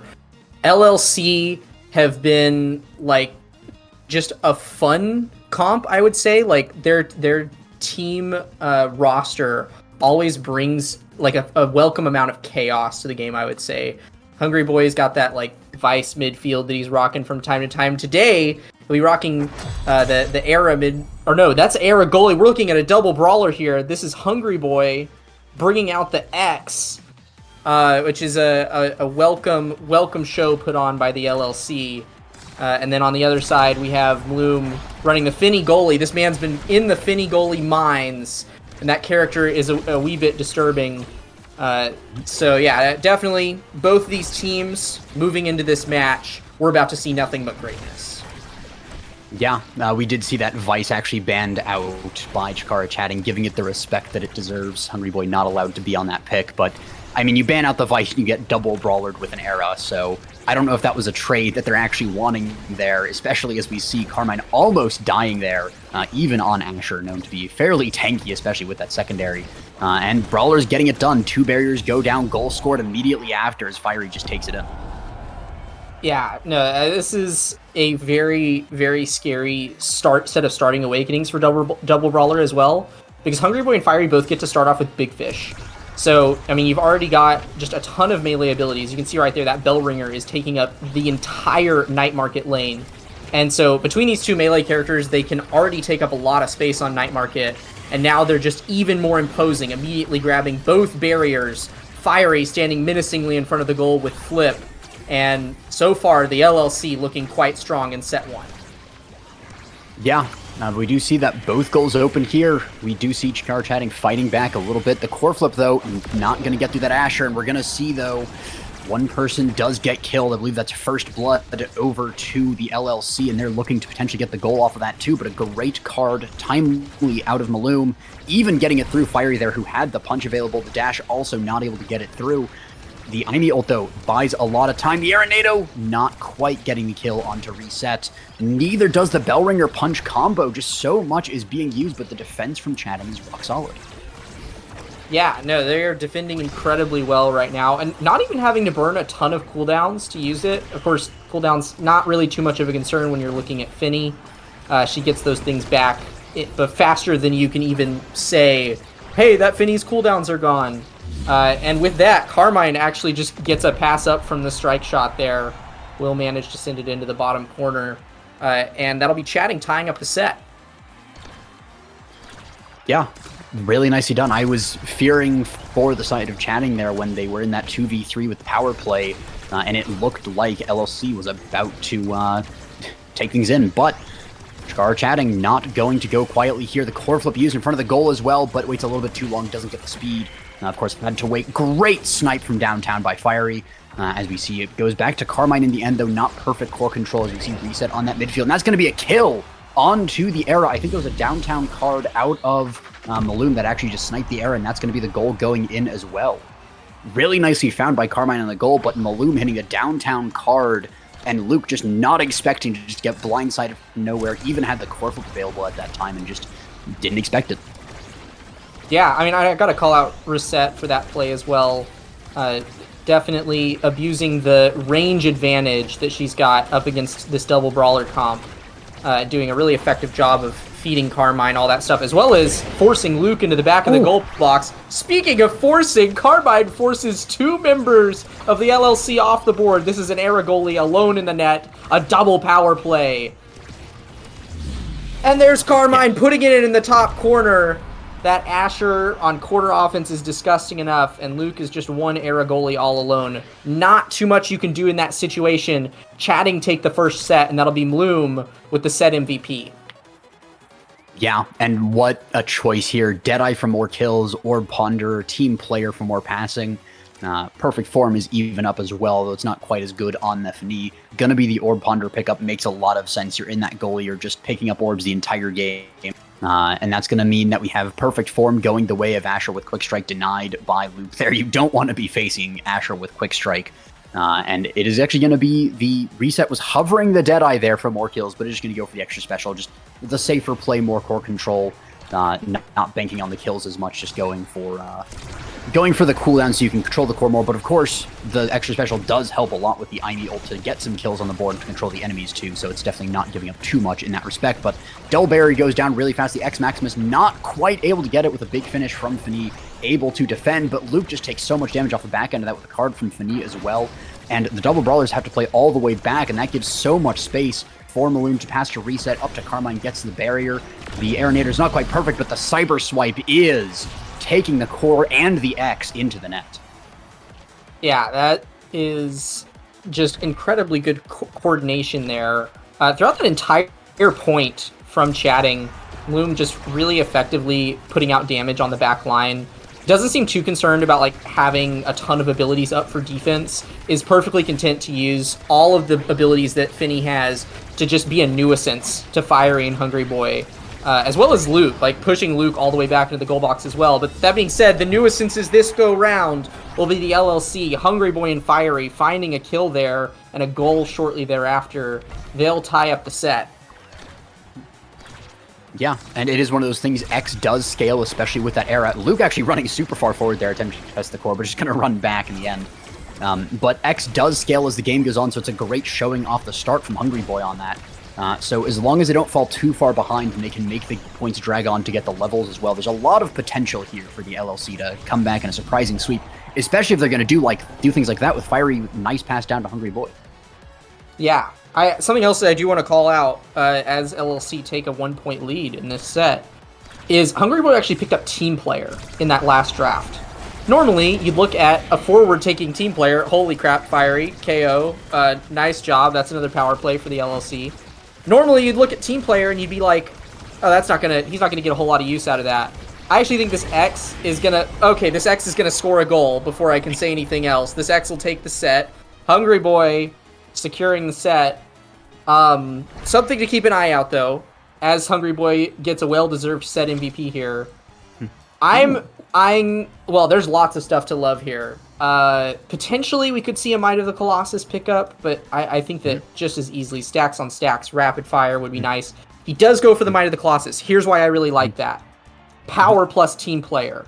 Hungry Boy essentially becomes a supersonic cannon to feed it up to Fiery on that Julie, who now has speed, can reposition really effectively. This is about to be not just a double brawler combo, but Hungry Boy can now also more effectively do the things that a normal midfielder would be able to do. So yeah, definitely very, very nice there. Well played for the entire draft for the LLC. Luke actually managed to grab that Quick Strike Catalyst combo as well. And we're jumping into set 3. Yeah. I really find the era getting Catalyst here surprising, but also surprising is that triple team play there. Everybody getting in on that action for that goal. Hungry Boy, the one to put in the end, really good setup. But yeah, Luke getting that Catalyst on 5th pick, with Reset picking up the ad rush, I assume to deny Julie from getting that really powerful awakening on Julie, of course, is really good for the resets. But letting Era get Quick Strike's Catalyst is pretty insane. She's almost at a full core flip already. And that's just going to be a lot. Core flip comes out, actually procced by Carmine there, hitting the Era. Uses the speed as well to get Hungry Boy forward, but the thing is, though, Hungry Boy is an X, and X can be fairly squishy. Even though he has, Might of the Colossus doesn't really help with the actual tankiness. He has the big fish, at least, for a little bit of stagger. But he's a massive hitbox, even getting hit by the Fini card there. It's one barrier to one barrier, and Hungry Boy's kind of playing a little bit of X goalie there. And just trying to recover some health. Gets tagged by the IME, but did at least manage to regenerate just to the point of not being on that shattered status. The Asher ult also kind of getting in the way there of Maloon's core flip. Hungry Boy stealing the orb from Fini too, who only has 3 stacks off that pickup. And, I mean, just Era playing super far up in the field as well, passing forward. Hungry Boy gets it, but dies for that one little pass. Yeah, I mean, something very critical about the comp that LLC is playing, right? When you're up against this Finny, Imi, Asher combo, they can very easily just chip away at you when you're on offense for a long time. Carmine's actually just going to find a goal right there. Wonderful setup there from Reset. But yeah, keep an eye on Hungry Boy and Fiery. Like, if these points don't last, if they don't finish as quickly as LLC needs them to, eventually their stagger bar is just going to be depleted. It's very much a resource that LLC has to keep track of, those health bars. And Bloom and Reset will just gradually deplete the reserves of that resource. But if they can get barriers fast like this, LLC are going to be able to grab a real lead in this match. Yeah, speaking of trading things, we actually see Luke playing super far up, trading the barrier to get more forward pressure. The core flip not quite perfect, not actually picked up by Fiery, and it's kind of an awkward bounce right back to where it came from. The NATO dribble is actually kind of insane there. Just bouncing across the top, getting a lot of time. The Bell Ringer comes out with a strike behind it. Hungry Boy putting a lot of forward pressure on this Maloom goalie. Fiery passing down. The core flip, though, from Maloom is really nice. Sends it all the way over to Carmine on this side of the map. Maloom has just barely enough speed with the glass cannon, but in the end, it's not enough as Hungry Boy puts it in. Yeah, and I got to give props again. I mean, I know I'm yapping a lot about the way that LLC is playing there, but they're also doing a fantastic job of controlling this speed gate here. Part of that just has to do with how effectively Luke and Hungry Boy are at keeping the core forward. Like, it seems like Hungry Boy, Fiery, Luke, one of them is always fiending for that speed gate, and it's very rare that Chatting gets a chance to use it. Reset is actually quite low here. We'll get taken out by the Flaming Flurry. Carmine manages to grab a double barrier on the other side, though. And it's a power play here for the LLC, but the barrier advantage is still on the side of Chatting. Yeah, great defense as well by Maloom there. Almost getting it around was Fiery, but Maloom was just in the right spot to protect it all. The core flip into another core flip, gets the barrier, but 2 core flips for a barrier is not an ideal trade, especially if you're also trading the goalie's life. But Hungry Boy not able to get an insane cyber strike from Reset at the perfect time there. Caught Hungry Boy out going for the strike instead of the core flip there. And just really nice. And of course, you don't want a core flip there as Hungry Boy. You want to save that for when you're on the offense. But just kind of having the game knowledge to know that the X is going to go for a strike at that point, and having the patience to line that up at the perfect moment so he's stunned, can't do anything, and just goes right in. Perfectly found by Reset, and actually sets it up for it. I mean, we are perfectly tied here at 2 points each and 1 set each as well. Yeah, this is definitely already showing the closeness of these two teams in grands. They're also evenly trading barriers on this point, about as close as you can get. A little stat check for us as, you know, the teams ping pong back and forth. Hungry Boy, currently rocking 160 power, bumps up to 240, I think, when era buffed, which is absolutely insane, especially with team player. Fiery has the stacks on stacks up, and now with the power play also has that pummeler speed active.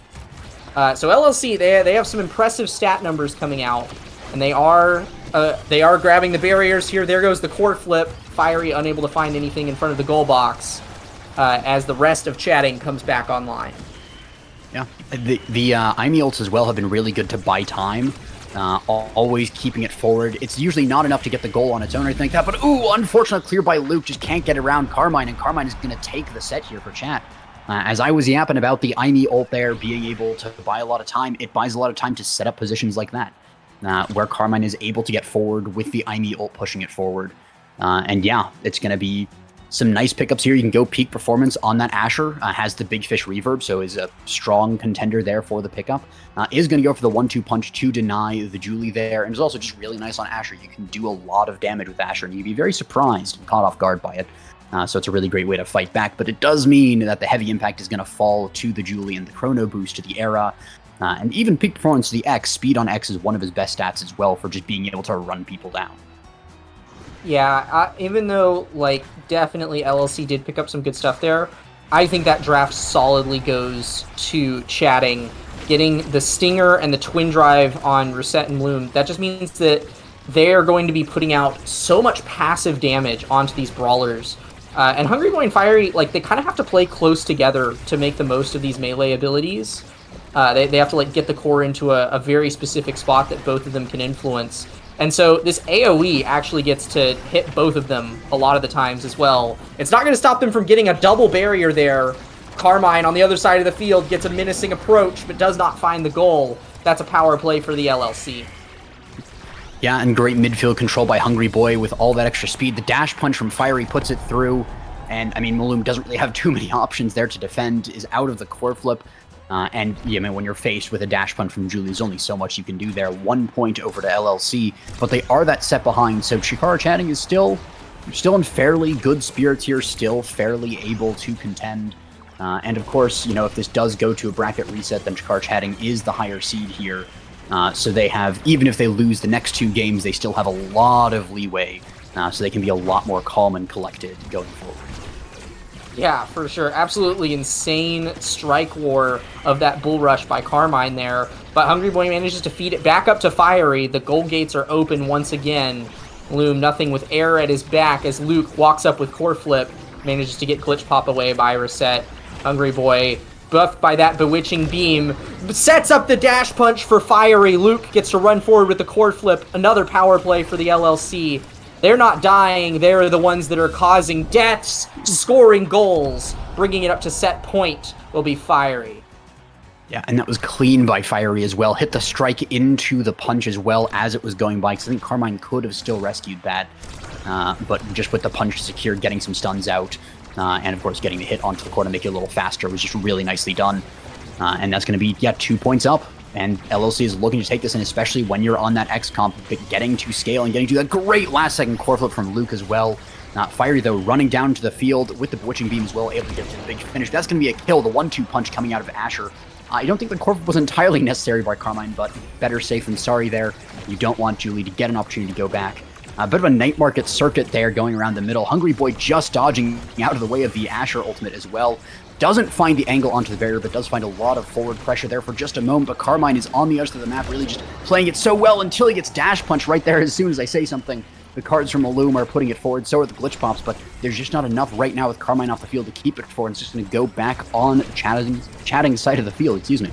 The Aimee ult, though, pushing it forward so well, and Reset in the negative power play there.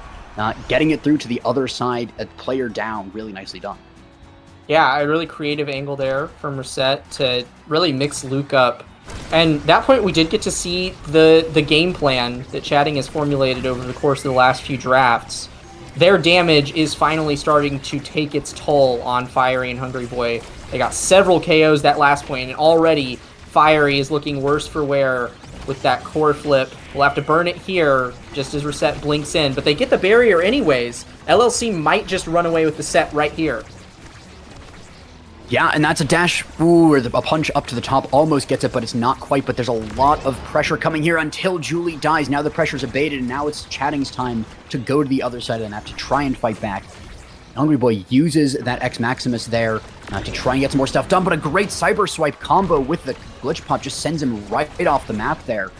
Great find by there, extending the power plays. Core flip from Luke is insane, though, not letting Reset even touch the barrier there. It is still standing for now in this chained power play.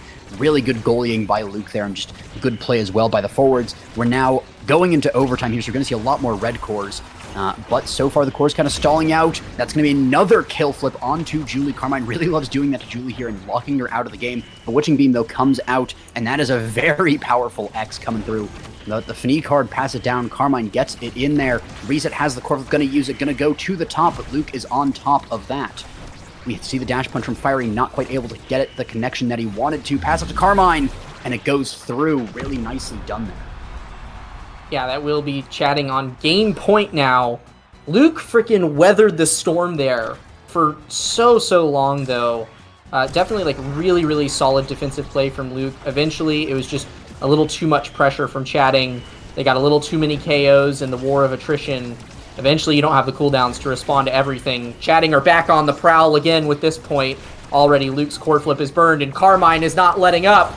Scary as the goal opens up. Reset creeps in with the glitch pop, and Carmine will thread the needle to end the match. That's Chatting taking match 1. Yeah, and importantly, match 1 on LLC's pick. So LLC was the one that picked up Night Market. They're the ones that had the plan to go to this map, but in the end, it was really well done by Chikara Chatting. A little bit scary at first. That first couple of points really were looking like LLC was going to be fighting back with the X scaling. But in the end, Chikara chatting, just dominating through. Carmine really playing so well on that forward. It felt like you could really trust him to get the core in every time it got to him. And of course, Maloom picking up the MVP there, able to put so much forward pressure with that strike shot, getting the cards, getting so many just hits onto the enemy goalie there. Era not being able to stay alive in her own goal sometimes, getting 2 KOs on that goalie Finny, and not really looking to go for kills as much, just picked up 2 kind of coincidentally, it seems. But just a lot of good damage coming out of Finny. We saw the 35k highest in the game, even above an Aimee, an Asher, an X, and a Juliet. So really good there by Maloom. And yeah, kind of the silent MVP, where they're not the one doing a lot of the flashy plays. They're not getting the goals necessarily like Reset and Carmine were able to do, but just making sure that the core doesn't go in, making sure that the core is always going forward, and making sure that the enemies are always tagged by something or other. Maloom just playing that supportive play to a T. Yeah, definitely. Yeah, Maloom did a fantastic job of piloting Finny there. And honestly, I think that it was a fantastic response to this Era Double Brawler comp. It took a second for the plan of chatting to really get off the ground, for them to actually start pushing back on the LLC, because when you're up against Era Double Brawler, one of the big things that we always see is that as long as you don't go back on defense too much, where Era is like heavily disadvantaged on defense, it's pretty fine, right? Era can survive for a second on defense, but then you got to clear it the heck out of there. In order to push back against that pressure and put Era on defense more frequently, you need to get kills, and you need to take the enemy forwards out of the game, so that it's essentially you versus one brawler on offense, right? Or on defense, rather. And at the moment that chatting were able to get that off the ground, their plan worked beautifully. Maloom was consistently bullying everybody, pushing everybody back. Reset did a fantastic job midfielding, and as long as you're getting the core to Carmine, that's a game in the back pocket of chatting. Mm-hmm. Yeah, really well done, and it does go to show that Chikara chatting, their first seed for a reason. They've been winning the head-to-head against LLC pretty consistently here. I don't think they've dropped once. I think they might have dropped a game here or there, but they have not dropped a series against LLC. So really just showing their stuff in this one.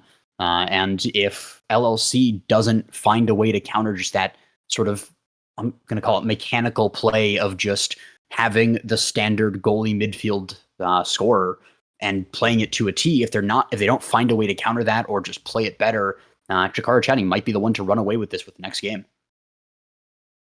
Yeah, without a doubt. I could, like, there is a world here where chatting runs away with the series, but I think that there's a lot of adaptations that the LLC can bring into their game plan here, moving in. For one thing, we're about to see them run, in all likelihood, a completely different comp from what we just saw, right?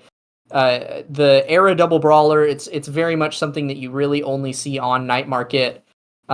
Sometimes whipped out on Tycho as well, but really kind of a Night Market exclusive.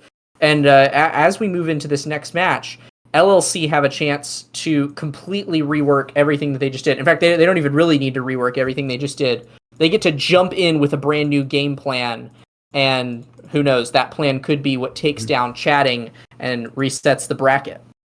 Mm-hmm. Yeah. And that is the one thing here is the bracket reset. Is LLC have to win the next 2 games, and then they have to win another 2 games after that. So this is, if LLC wants to win, they have to be prepared for that long game. They really have to keep their mental up and not let this defeat get to them. And players of this caliber, they are not going to just let that defeat get to them necessarily. But it can slip in there sometimes. It can just halt your momentum. So they really need to be on top of that and making sure that they're in high spirits, going forward, playing their best. Because if LLC placed their best, we saw that they even took a set off of chatting there. They were contending with chatting. So if they just play to the best of their ability, they can definitely bring it to those later stages. As we go into the draft here on this AtLab pick, we do see Chikara chatting really respecting that Vice again, especially with the extra special available. We're going to see the Rampage also on that start here, so we're going to see a Rasmus band coming out of LLC again. Same bands from last time. We do see the Fanny picked up this time, Blue Side LLC. So they're going to be the ones with the Finny goalie here. Most likely goalie here could be midfield or technically scorer. Maybe it'd be kind of troll, but you never know what these people are going to pick out sometimes. Pro players of this level, they have their picks that are comfort picks, and you look at it and it's just like, why the heck are you playing that? You just played X as a goalie. Why are you doing this? And then they're just going to like crush the opponent. So it could be that, but it's most likely going to be the Finny goalie. It's going to be the X Aimee pickup on the other side, though. Car chatting, taking the X this time. But that's going to be an Asher falls over, so we kind of have a little bit of a flip. The Aimee staying solid, but the X, the Finny, and the Asher all switching sides. So going to be kind of funny to see how the rest of this goes.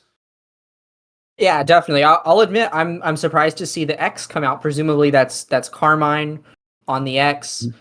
I'm a little surprised. I would have thought that we would see either a Kazan or a Zentaro. But I mean, we know that Carmine pretty much cooks on anything, so I'm not too worried about how well he's going to play the pick. It is possible though that with X, his playstyle being so centered around like, oh, I'm going to go like stand on the other side of the field. He doesn't have a whole lot of mobility, so he kind of has to go get up in the goalie's face. It's possible that over the course of a match, we will see his stagger just get depleted by this Finny goalie. If Luke is about to, essentially just wail away on this X over the course of a whole point, that's, you're definitely going to need some survivability awakenings to put up with that. Especially if you're going to run something like Rampage, where you don't want your stacks to get reset, right? Yeah, that is one of the big things. We might not even see the X pick up Rampage as good as size can be on him because of that threat of being killed by the Finny. The Estelle Asher, not as much of a kill comp, but especially when you have that damage pump coming from Finny, able to buff damage, just do so much damage herself.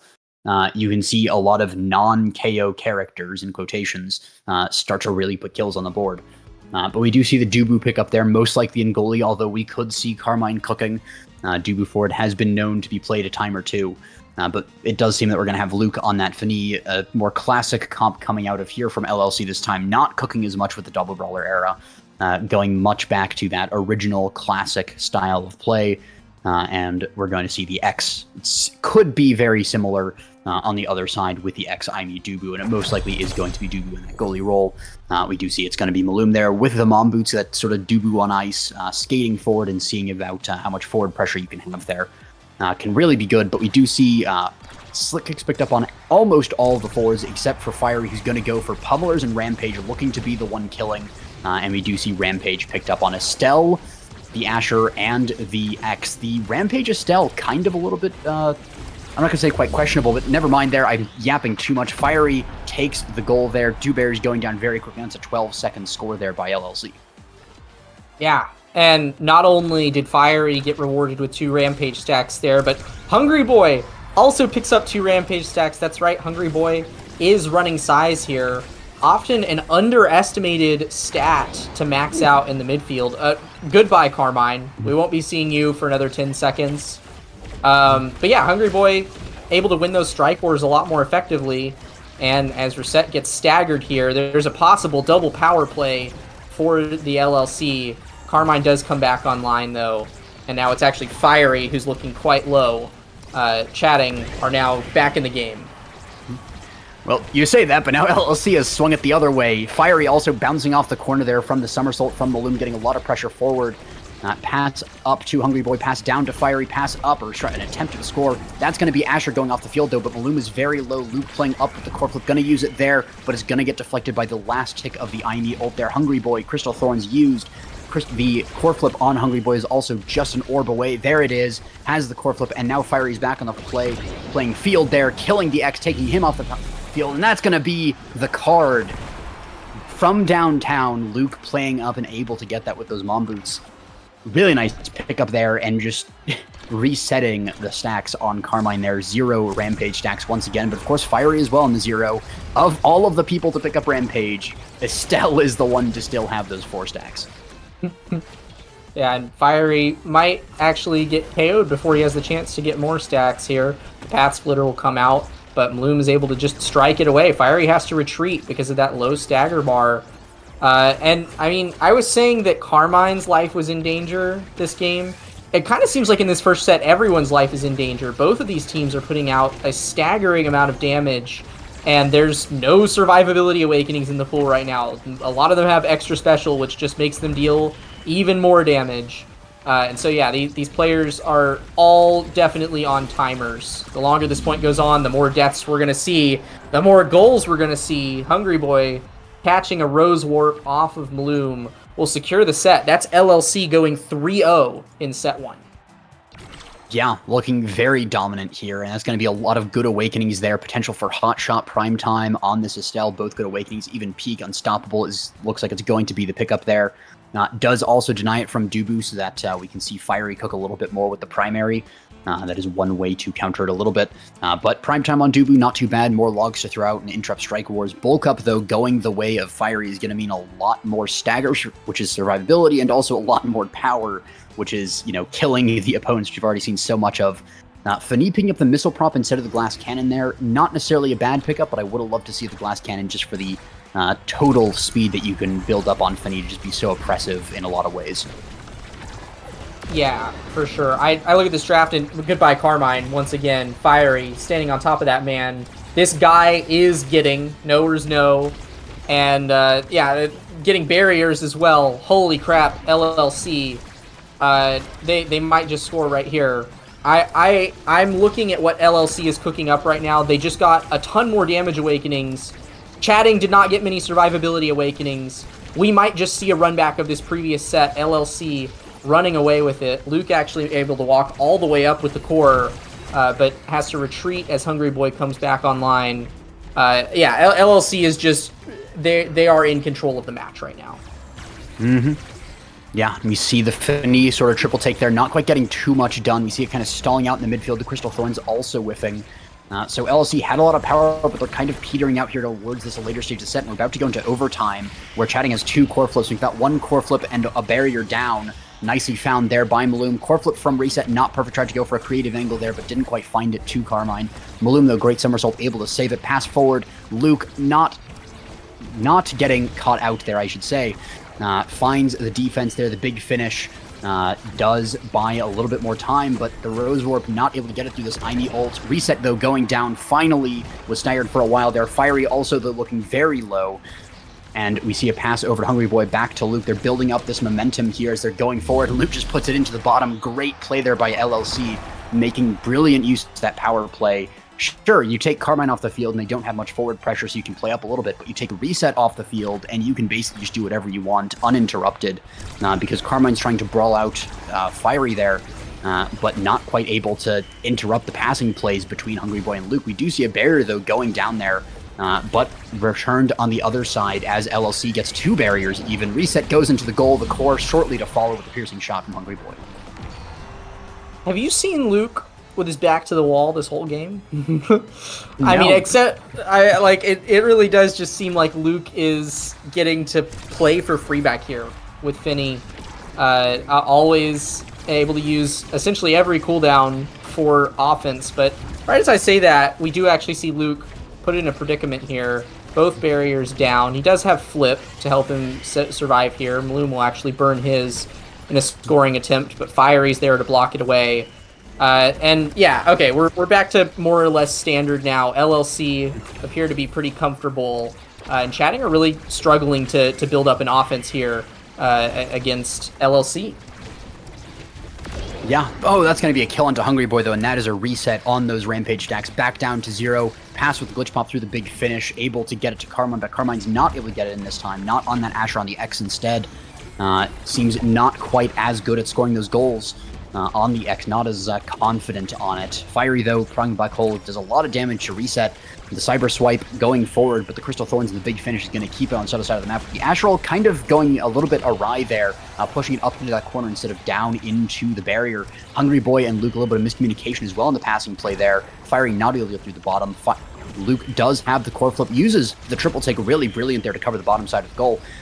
Doesn't use the core flip there. The strike was too far away, and Luke thought it was going to be up in time, but Carmine found a great angle on the bottom there into the goal.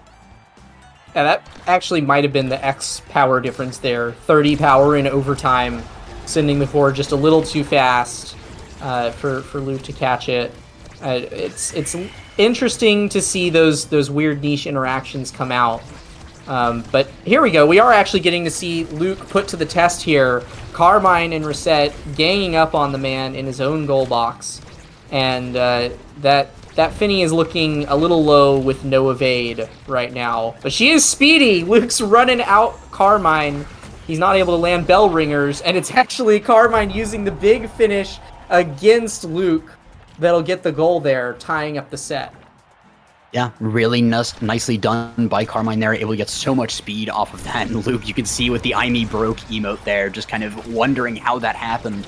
Just a brilliant play there by Carmine. Apparently he heard what I said about him not being as confident on that X4 and said, nah, I'd score. I'll just get it done. And we see him bull rushing forward, getting it up to Reset, who gets the second barrier there. And LLC, they woke up, but now Chikara Chatting has woken up. The card from Fini hitting the core there really nicely. Very, very fast red core there. Not even 30 seconds into the game there, nowhere near overtime. But this Asher ult really nicely done by Fiery to dribble the core flip as well to survive, but not for very long. Hungry Boy, though, not finding the angle. The card as well was a little too high. Reset, though, going down, killed in the goal off the black hole. Crystal Thorn's dribble is really nice, but Hungry Boy almost dying. He gets hit by the Tofu Fortress. Pass up to Fiery from Luke is really nice. The log going to interrupt, but the dash from Fiery gets things done. Luke, doing a lot of damage to Carmine there.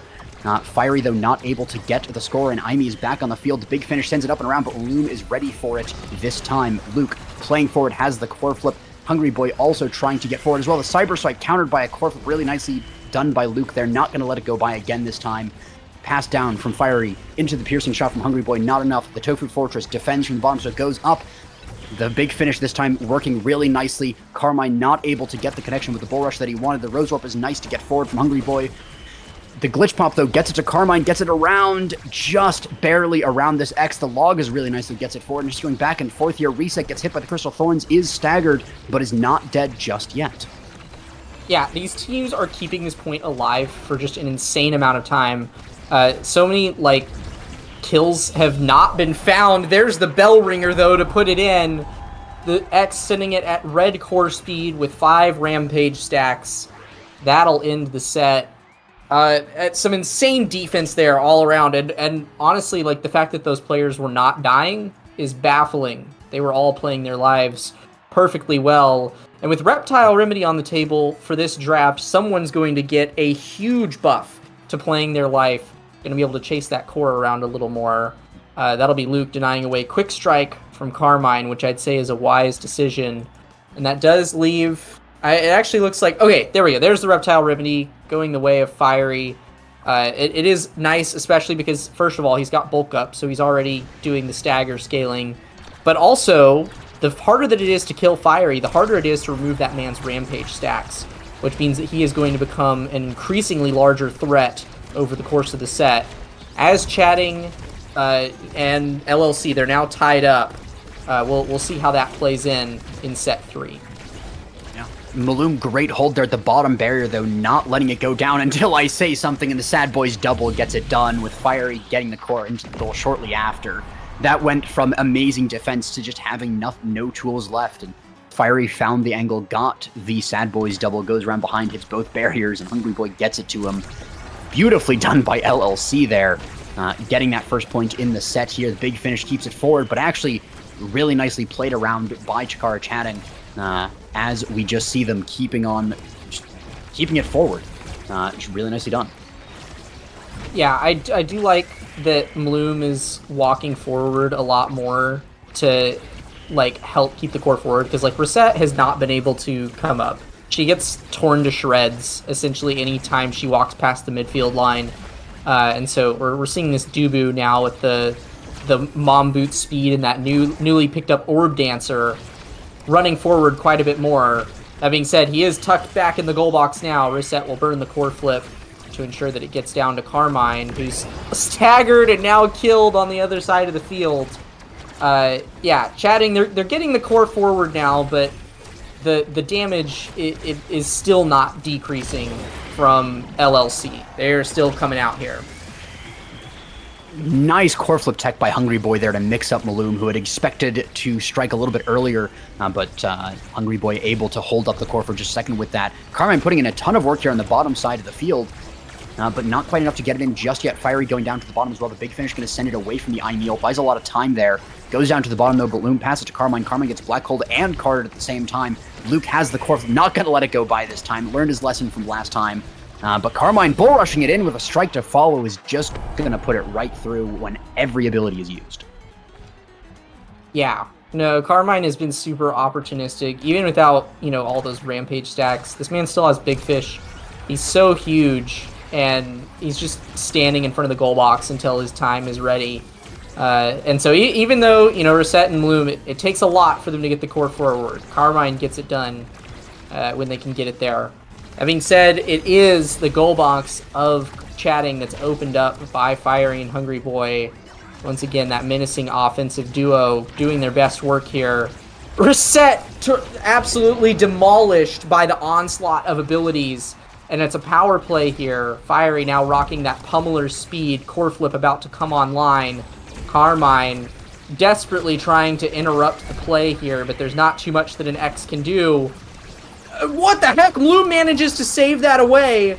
An incredible Soaring Angle dribble will ensure that Fiery is not able to secure it, and Chatting are still in it. Yeah, just wonderful play there. The X-Tech as well to get the strike reset. Really nicely done. Core flip comes out of Luke, goes forward. It's on Maloom's side of the field, but there's not too much pressure just yet. But the Rose Warp as well. The Crystal Thorns to slow down the Dubu with that light hit as well. Really nicely done there. Nicely found by Hungry Boy. And Maloom, such good defense for so long, but there's only so much you can do when you have an open goal and you're against an Estelle there. Yeah, it's a testament to how much Bloom has had to defend this match, that he's the first one to reach level 10. There's a big finish going awry there. Luke accidentally Sad Boys double barriering himself. Deeply, deeply unfortunate. And the core flip whiff from Hungry Boy. Carmine and Reset have a big chance to capitalize on the lost resources, but that is Reset staggered once again in the midfield. It's fine though. Carmine is absolutely massive up front. 4 rampage stacks and big fish. That man is towering in front of your face, and there's not too much that a tiny little Finny can do about it. Yeah, about the only way that could be done was an evade save, but with how close the core was to the goal line, that would have been a very tight timing to get. So Luke is going to save the energy, give up the point there, and I mean, you can't blame him for that. Hitting the evade save there would have been maybe a 1% chance even. And so really nicely held there, saving the energy to just get an advantage here. Going to have to use a core flip here probably pretty soon. But good defense to the bull rush, not getting the connection. The big fish, or big finish, I should say, going through. Luke has the core flip here, not going to use it, going to pass instead to Hungry Boy without the additional speed there. Does mean the core flip is still alive, but it does mean that the enemies have time to reposition there. Bit of give and take on the momentum there. Carmine just kind of feeding it into the corner here, sort of dribbling back and forth with Hungry Boy here. Goes around with the core flip, does loop, but it gets to reset, and X able to get it through the barrier. It is now looking a little bit more dire for LLC as Carmine puts it to the top, and now Chatting takes 2 sets in a row. Was very favorable for LLC as they took those early points, but Chatting really just coming back strong here, and if Chikara Chatting gets this last set, then that's it. That's the game. Chikara Chatting are your NASA champions. Yeah. No, that was the Carmine show. Once again, we've seen it before. We're seeing it again here. That man was rocking 80% stagger, 80% size in that point. And so it's no surprise that Luke is going to make sure he does not get Might of the Colossus. That would be a stupid amount of power. Other important pickups here. I mean, Carmine getting speed is really, really important. It is possible here, LLC grabbing Adrenaline Rush on Fiery. Fiery's been getting a lot of KOs this game. They've been putting out a lot of stagger damage, but Fiery's also just been like dash punching people off the edge. The guy that gets style. And so, those Adrenaline Rush procs, if they come out, could spell a huge advantage for LLC. But for now, they're just creating an advantage of their own by playing an amazing kickoff. Yeah, we do see Luke now leveraging the speed of the Fanny, playing further afield, and that's really what you want to see out of this Mom Boot style of Fanny. Puts a lot of pressure on the enemies, means that Hungry Boy does have to play very carefully in that midfield to not let it go by, but if you're able to capitalize on it, Fiery gets a lot more help, gets the core fed to him a lot more often. The big finish puts a lot of damage onto Reset, this potentially that ad rush stack, but no, it's just going to be a goal straight up with Hungry Boy, really nicely found. Yeah, I mean, even though an ad rush stack was not found there, Carmine and Reset are both, they both essentially have no evade. I mean, each of them probably have one in the pocket shortly after kickoff. But Fiery actually gets killed with core flip by Carmine in a cruel twist of irony. Fiery, the one hoping for those KOs, will find himself off the pitch. But Carmine might follow him shortly thereafter. Hungry Boy, in the meantime, manages to hold the offense down. Bloom with core flip. Doesn't manage to catch it with the strike. The barrier will go down. But Carmine gets a chance to just do his thing. Solo this once again on the other side of the pitch. Yeah, really nice clear there by Luke as well through the IME turret as well. Maloom with the somersault to defend as well. The glitch pop not able to get through the big finish, and the big finish keeps it forward. Triple take as well. Hungry Boy and Luke trying to get it forward to Fiery to get things done. The glitch pop actually sends it backwards there. The Asher ult is nice, but it's not perfect. Maloom able to defend. That's going to be a kill onto Hungry Boy. Resets the stacks on that rampage. Fiery tanking the black hole there as well. A lot of damage onto him, but the cyber swipe not perfect. Luke's so good on that defense with quick strikes as well, just making sure the strike is up in time. Rose Warp into Card is really nice. Crystal Thorns is nice as well. Interrupts the plan from Carmine. The core is just cycling around, and there's still one barrier for LLC, but they're really struggling to find this goal. Yeah, it's crazy, though. Carmine right now, he's essentially able to be his own midfielder. Not for much longer, though. There's the ad rush proc from Fiery. His chance to carry the point here. Core flip about to come online. The Tofu Fortress comes out. Hungry Boy on the back line. We'll have to push it through that Dubu log. Fiery burns the core flip. Unfortunate, not able to find anything. But, I mean, the offense... Okay, never mind. I was about to say the offense is still in the favor of LLC, but there goes Reset. Snatches the moment in time with that cyber swipe necessary to form a play, and they'll tie up the set. Chatting are still chomping at the bit to end it all here. Yeah, we also see Hungry Boy not quite able to hold that top air, even with the card help from Luke there. But Fiery does get a double bear on the other side. Luke is playing up. The core flip from Reset buys a lot of time there as well. Gets it forward to Carmine, who's in the corner now. That's where he wants to be with it. But the Asher up forcing Maloom out of the way. The core flip, though, not having to be burned just yet. The core flip now is used. Gets it over to Carmine. Really nice usage by Maloom. Really good patience there as well. Glitch Pop gets it to Luke. The card as well misses, but actually hits Reset, who teleported into the way of the card. Tofu Fortress, though, means the core flip angle is not ideal for Hungry Boy, who goes for a pass in the end. Fiery looking very low, even used the defensive there from Asher Secondary by a lot more time. Maloom, though, able to defend so well here. The card not perfect, and we see Asher going off the field again. Really unfortunate. The core flip from Luke missing as well. It is tragic for LLC, and if you are Advantage Card chatting, this is what you want to see. Your enemy team falling apart, the big finish being used against them. And this is Chikara chatting in high spirits. They are 1 point away from losing, 1 point away from winning, and about 4 games away from losing. So they are in very high spirits. No pressure here on them at all. While their enemy team is just being dismantled seemingly in front of them, falling apart, not able to hold on as well. But Fiery gets a kill into Reset, and that has been the big one, taking out the enemy midfielder. Carmine does get a double berry, though, off of that, so the power play needs to be good here from LLC. Oh my gosh, Carmine, he's so large and fast. His stacks and stacks are up now. This man is just dribbling in front of the bell ringer. The Carmine show. I mean, what on earth? That's chatting, just running away with the whole dang thing. Your Season 4 NASA champions, Chikara chatting, taking it in a 2-0 sweep. Bloom, Reset, Carmine up at the front. That is NASA perfection right there. Yeah. 102 saves on Maloom there. Such solid defense, enabling Reset and Carmine to play super far up to not have to worry about their goalie.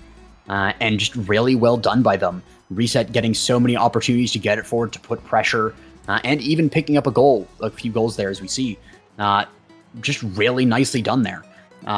Amazing play by the side of Chikara chatting, and LLC, they had their moments. They had moments where it looked like they were going to win, but they just didn't have the consistency of chatting. There were spikes where LLC was momentarily better, dismantling chatting, making it not even look close. I mean, the first set of this game that we just watched was a 3-0 sweep for LLC. But Chikara chatting was just on top of the game the entire time. Even when it looked like they were behind, they weren't letting it get to them. They weren't making mistakes. They were just continuously pushing forward, continuously, again, I've said this a lot, but dismantling LLC. LLC started strong in pretty much every game, but as the games progressed, there was just an iron wall of Maloom to get through that no matter how much force they put into it, it seemed like Maloom would never fall. And ironically, it was so many times just the sort of offhanded plays from LLC that got the goals when Maloom wasn't expecting it, when, you know, Maloom had no abilities left. But when Maloom had something and was expecting things, it was basically impossible to get it through. Yeah, for sure. Maloom was playing fantastically as usual. And it's been a real treat to see Maloom make his debut on this team throughout this season. Has been a fantastic staple of the Chikara chatting roster, along with Reset and Carmine. It's been lovely to see them as well. I do gotta comment. You brought up, you know, how LLC had their moments there. I do have to bring up that LLC actually only lost by 3 goals. I mean, that's like, let me explain myself here. Chatting scored 3 more goals across those 2 games than LLC. That's how close the match was. Like, it did look like Chatting just like ran away with it, but LLC were definitely playing well. Chatting just clustered their goals more effectively, right? Their leads, the times where they were shining, they went on streaks. They were consistent in how like effective their plays were. And so, you know, as soon as their game plan got running, got them under their feet, chatting were able to just take off to the races. Yeah, and that is a really good point here. Only 3 goals apart in a series is actually kind of insane. At many times it didn't feel close, and it felt like it was swinging one way or the other. But yeah, it's a really good point there, and we see this one. I mean, LLC finding 8 goals in the course of this game. If that was, you know, clustered better, they're 1 goal away from winning, just in the stats of it. So yeah, that's crazy to think about in some ways, where it's just LLC was so close, but just not quite the focus, not quite the steadfastness of Chikara chatting to just keep going and just keep consistent. Yeah, no, it was a real treat to watch that series. Both of these teams had a fantastic time watching them over the course of the season, and I think it's fitting that chatting gets another win in their bag here. I mean, we know that they took home the NASA trophy last season, but this is a completely different roster that we're looking at. Chatting having 3 new members. Opabug and Drew Danger are now taking a step back for the time being, and Reset trying to fill the shoes of Shianzu. Awfully big shoes to fill, but I'll say it. Reset did fantastic this season. Chikara chatting still in their heyday. Yeah, and I mean, this was a very contested playoffs. We had, was it a 4-way tie for first seed? Going into this, 4 teams were 6-3. So that was just really, really tight. But we saw that in the end, it, you know, even though it ends with that 2-0 sweep, it really is that contested thing. So Chikara chatting coming out on top of this very contested tournament is just a really good symbol for them, really good note to end the season on. They triumphed over many teams that were of similar level. This was no, you know, first seed being head and shoulders above everyone else, the clear favorite to win. This was 4 teams neck and neck, you know, people basically starting almost as losers brackets, basically being contenders to win from the get-go. So just really good to see that coming out here. And it'll be really good to hear from the players when we get them in here to be able to do that, because there is a winner's interview coming in as soon as we can work that out. But there are some things behind the scenes that, you know, always the technical things of getting everyone set up and keyed in. So we will be going to that shortly, but I mean, it's just so good to talk about a game of this level, to see so many good plays here. I mean, it was something that we couldn't. There were so many things that we couldn't touch upon because there were so many things happening in games, so many things to talk about. But now, one thing from earlier on was the Maloom core flip kill onto Fiery on AtLab was kind of glossed over just because of the defense that happened and so many things were happening. But it was like the perfect angle, got the core in the core flip, and also killed the enemy scorer. So just beautiful usage of the core flip there from Maloom to get that kill and just set things up. Yeah, there are so many little moments of brilliance in that series. I didn't get the chance to talk about it, but there was also like Carmine doing a "Get down, Mr. President" moment as Reset was being brawled, coming in and like punching away Fiery, and then Reset was able to teleport out and grab an orb. Is freaking beautiful. Hello, Liari. Hi, wait, am I already on stream? Yes. Yes. Oh. Hi. Hello. How are you doing? I was requested to be here from the members of chatting, or by the members of chatting. Yeah, Wait, well, I what guess we'll happened? just get all of the other members of chatting in here then. They're currently waiting on the side. So, yeah, we'll have everyone here. You just beat them by a couple of seconds, so we'll get them in here shortly. So, yeah, but how was NASA for you? What are some of your highlights here? Yeah, I'm watching the games, cheering for both teams from the stands because they're both Bonanza teams. I think it was really fun watching Carmine play. Obviously, everyone in chat was so hyped about him. Bloom really is a wall in net, and he has such a diverse character pool. And Reset Brooklyn, she kind of popped off, was the dependable midfielder they needed. Yeah, I think that's a fantastic summary. And we do have the three of them in the call now to tell us a little bit about their experience here. Do we can we get confirmation from the chatting members that we got y'all all here? There's a few more than 3 people in this call, all right? There's a lot more than 3 people in this call. Actually, I just now realized that we've been invaded by like all of chatting. Hi, Appa. How's it going? We don't have everyone. I couldn't get Drew. He was busy today, so sorry about that. But It's okay. We got a different two-time champion instead. yeah, Yeah, Julak, two-time. Yep. No, Julak, the 2-time NASA champion, guys. Does nothing and wins. True combo. Anyways, Yeah. So just to go over though who all is in the call here, we have Maloom, Liari, Carmine, Julak, Reset, and Appabug himself. So yeah, sorry, continue. no, I was listening to you. I was wanting to hear you're the interviewer. Go.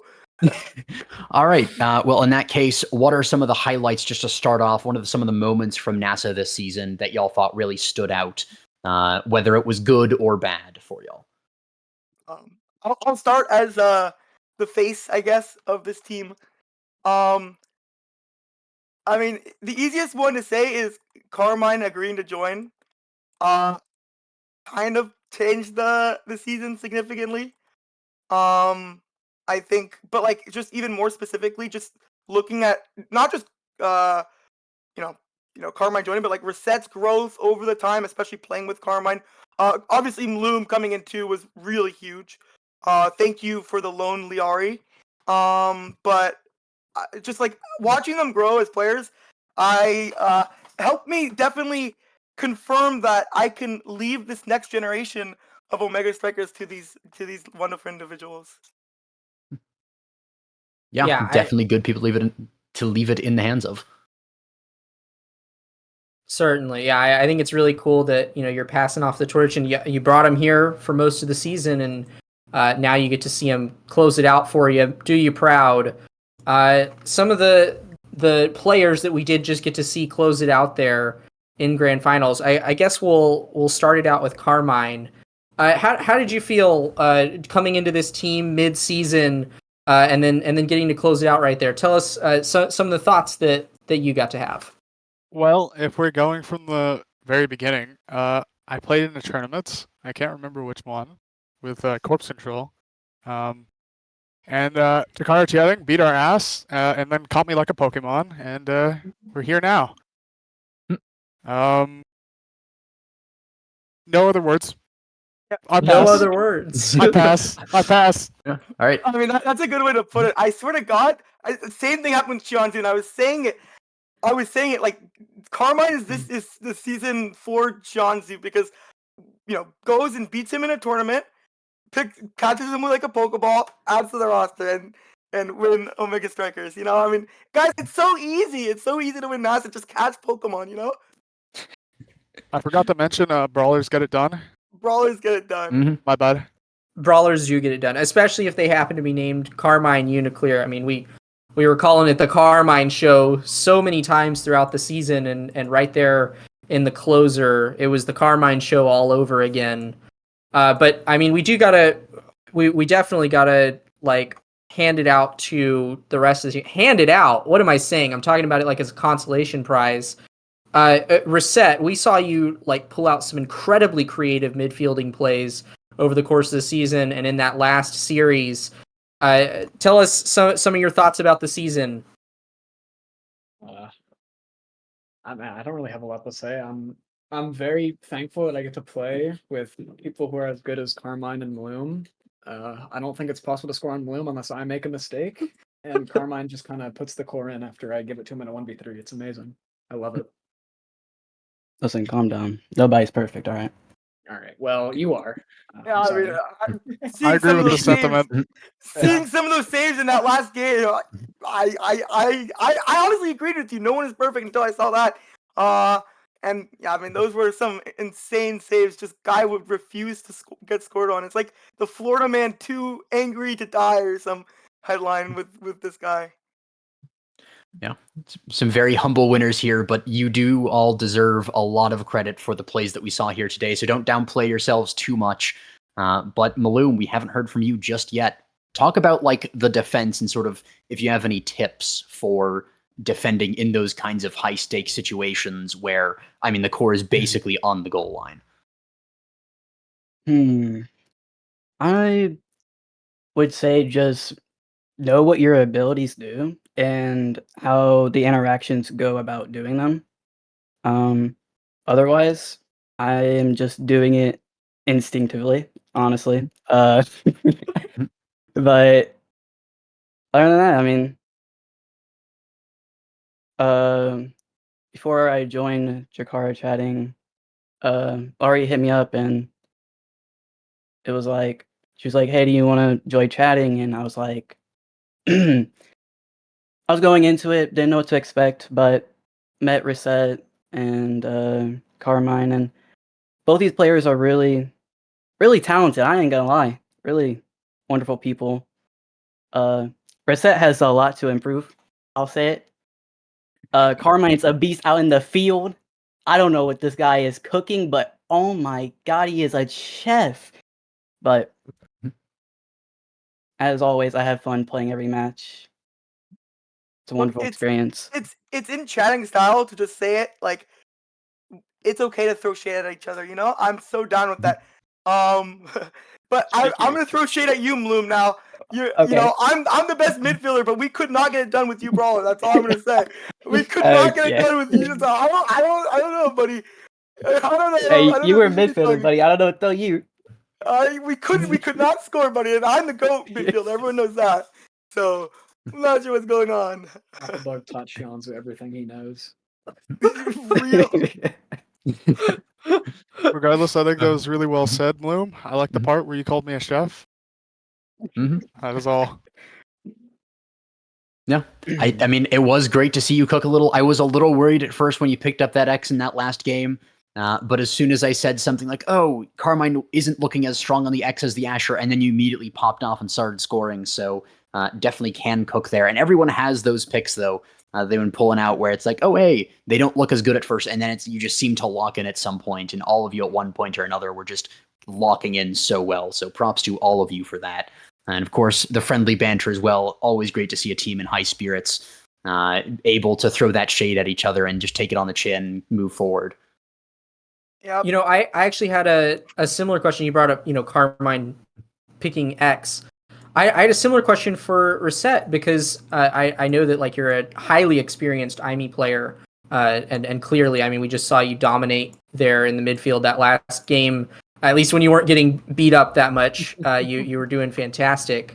But I didn't see you pull it out as much in the early season. What was it that like caused that switch? Like, because it's a character that you're obviously experienced on. What caused you to start like bringing out the IME again, along with the rest of your midfield roster? What was the logic behind that? It really is just that when I was playing with Appa and Drew, they wanted to clip my wings and not let me fly on IME. And then I I'm found gonna cut you off right here. And they were like, "Yeah, sure, play IME." So I just No, I'm gonna cut you off. Mrs. Reset right. says at the beginning of the season, she goes on my chatting classroom, says, "I'm only gonna play Jakar this entire season."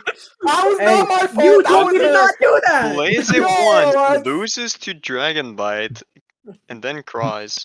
No, See, you me and don't know when the Lily last one were off yelling your at chest, Reset. Appa. Look, Me and I'm Lily were yelling at Reset to play IME, and we were yelling at Appabug and Drew to let her play IME. But Well, then I started said winning. she could play whatever she wanted to play. Not true. Gosh. Not true. You were like, "Nah, Whatever. stop You know playing what? Jakar Okay, and string." I'll take I'm the L mad. here. I'll take the L here. I'll take the L here. Yeah, you always take Up- the L. Uppabug, the evil overlord, saying that teams can't play their best picks. No IME, no Drakkar. Look, I'm Just banning people. But it's for their own goods that they can learn and grow. Yep. And honestly, her Drakkar is still solid. brother. I hope to see it in the future. He's I'll watching. say that. He's too I know good now, she's they not won't been play playing him. it a lot lately, but please don't give up that character. He's good now. It's not as fun, Appa. Oh, okay. Oh, yeah, I Is forgot he? the reason why. IME isn't good. Notable. Okay, calm Amy is down. notable bad character. Yeah, so bad they just had to keep nerfing her just over and over again to make sure that she stayed the worst character, of course. Yeah. Which is why no one played her today in Nassau either, because she's just that bad, you know. Yep. Who's this Gumi character? Gumi, That's we don't care. We don't care Guminator. about Gumi. His Oh, time in the Leori, I have a spotlight was question for you. yesterday. Leori, I have a question for you. I'm I'm gonna just ask you a kidding, question Gumi. I love you. to the interviewer, Leori. You know, your two Bonanza teams were in here. I mean, she literally stacked the deck with Bonanza NASA teams. Can you tell us about your Bonanza teams and how happy you are or whatever to see your two Adopting teams so here? many children. Yeah, thank you, July. For real. Oh, hey.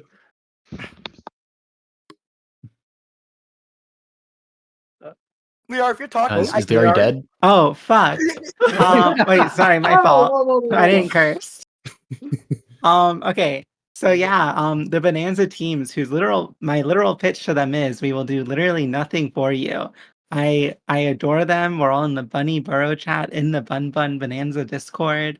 Cheer them on every week of the season. Fortunately, Doggo.dog and Plinkplonk couldn't make it to playoffs with the rest of them. But really proud of LLC's performance, along with, of course, Shakara's chattings. Really like glad that both of them accepted my invitation to the Bonanza, and like Luke is like one of my favorite goalies, and everyone on chatting I love watching and talking to. And also like I also like Hungry Boy, and I also like Wallaby and Fiery and everyone who played on LLC. But yeah, happy, really cool to see it be a Bonanza Grands, especially after like our Nassau run didn't go as we hoped. You could say it's a Bonanza sweep, if even. Yeah. Yeah, of Leary, of the- course, not playing favorites, but she does like the team that won just a little bit more, of course. The She first warmed among them up. equals. She only warmed up one of these two teams, by the way. Hey, I'm only so- one person. You could split off by mitosis. You know. Probably. Juliaris. If I tried really hard. Thank you though for answering my question. I know obviously you're not one of the interviewed people, but you know I gotta keep you on your toes over here, the chatting way. Yeah, I was just live reacting the whole time. Yeah. Yeah, Also, one you of the got things that Whitney- we've Oh, sorry. we've kind of touched on it a couple times, but what were some of the ways that y'all prepared for this tournament? Because of course, getting to this point is no mean feat. Some people do just have that gift where they can just show up and start clearing house. But were there any particular things y'all did? I don't think we've scrimmed in 4 weeks. We didn't. We have not. Yeah. We've only played warm up one day, and that's it. I don't know about Reset and Karma. I think they occasionally and Bloom. I think they occasionally they'll like duo or something or run into each other in announcements and stuff. They do not. If you want the precise statistics, Mr. Cannon, Mhm. To prep for NASA, I played 300 hours of World of Warcraft Cataclysm Yeah. Classic. That's all. Yeah. So I mean, And today what we You- did you- different is that we showed up in a VC and vibed at 2 hours earlier. Yeah. Hmm I and played Slay the Spire. If that counts. Good that's game. what I did to warm I up rate too. it. I Actually, also played Tekken. I played a bit of Tekken too. I think that helps with spacing. Yeah. Yeah. you know, Helps actually with today spacing. today was also, I believe, the first day they've ever beaten Xianzhu in a warm up. So it's Hey, I think it was yeah. their You're first welcome. time. Also, You know, forget about grand finals victories. He beat Xianzhu. Mhm. It's possible Also- it wasn't the first, but it's been a long time since it's happened. So this guy comes into our warm ups and then just kicks their ass and says, "Well, you know, if they get tilted, it's on them." Well, he doesn't say the last part, but that's what I imagine. So All good. I had Yanzi to would throw never up. say that. I had Xianzhu to throw wouldn't for say that, but Xianzhu I'm saying it boost for him. to keep the moral up. You know how it is. Also want to point out that it is the day before Appabug's birthday, and we won this tournament for his birthday present. Happy birthday, Applebug. Maybe we can keep this Happy interview birthday, going until it's his Alpha! birthday. Yeah, we can Happy keep birthday. we can keep it going. We're Can changing I your birthday. get You were born today.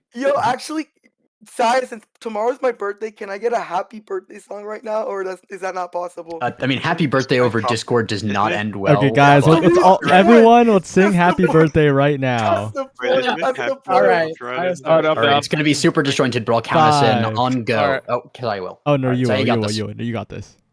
All right, on go. 5, 4, 3, 2, 1, go. Happy birthday to you. Happy birthday to you. Happy birthday, dear Alpha. Happy birthday to you. Cha cha cha cha. Not anymore. Hip hip, hooray! Thank you guys. That means a lot. I mean, that was worth it. I love hearing the disjointed thing. I don't want to keep our interviewers though here for too long. So I mean, if you guys want to close it out, go ahead. I was just going to ask y'all just the two last things. So the first thing, of course, is shout outs. Of course, there's a lot of people in here that y'all been talking about warming up and stuff. If there's anyone that you mentioned or didn't mention that you feel like deserves a little more credit, go ahead and anyone to wants be to ours. take the stand. For being cool. One Nobody shout out else to shout Liara. out. Yeah, I'll shout out Vaughn. Hey, mean, shout out I'm to that man. I shout out Corpse Control. Corpse control. Yeah. No reason. I already Just go shouted out control. Xianzhu I mean, you're not on for the the team. warm ups, but I don't know. Shout out to Drew for playing for us earlier this season. Unfortunately, he couldn't make it to the entire season with us, but he was our coach for this season too. So good on him. Nice. Yeah. Any last ones before I move on? Speaking now or forever hold your peace. Oh, Blood Mom and shout. Not a shout out, but I'm so glad they didn't ban my Asher and X because I can't play Rasmus and Console on packet loss. 20% Shout bracket out loss to the online. LLC for not you. banning Good the news. Azure X. I can't believe Appabug hasn't shouted out valuable group chat member of Shakara chatting, Zoe the Witch. Oh yeah, shout out to Zoe the Witch. Introduced me to Combat Master, and I'm becoming a little bit of a Combat Master in that game. Check it out, Game of the Year Combat Master. Combat Master. Looking it up right now. Rebels of Aether 2. all right. Well, if that's it, then the last thing, of course, if there's anything that y'all just want to say before you go that we didn't touch on, whether you skipped on earlier thing, we moved on too quickly, now is the time. Y'all be seeing me chatting in Costco as usual, you know. Anyways. Yeah, I mean, if I don't see Bloom chatting in Coscord, I think that there's something wrong with Discord or something, because Seen the accused move. not working. All right. Well, in that case, thank you all for coming in here. Unless Clocoke, you had any last thoughts? No, everything that has been said has been said. Congrats again to Chikara Chatting. All of y'all are fantastic. Congrats for taking home the championship title for season 4. Perhaps we'll see y'all again in NASA season 5, or maybe, just maybe, we'll see you in the North American Strikers League. AJ, anything else to sign us off? I think that's it. Thank you to everyone for participating here. All of the teams, even the ones that didn't make playoffs, you gave us a really good season this time. It was absolutely a blast to cast and to watch. So thank you all to the players. Thank you to the coaches and everyone behind those players. But of course, thank you as well to production and as well for Cloak Oak for joining me on the desk today. It's been a blast. But I think that'll do it for today. See you all.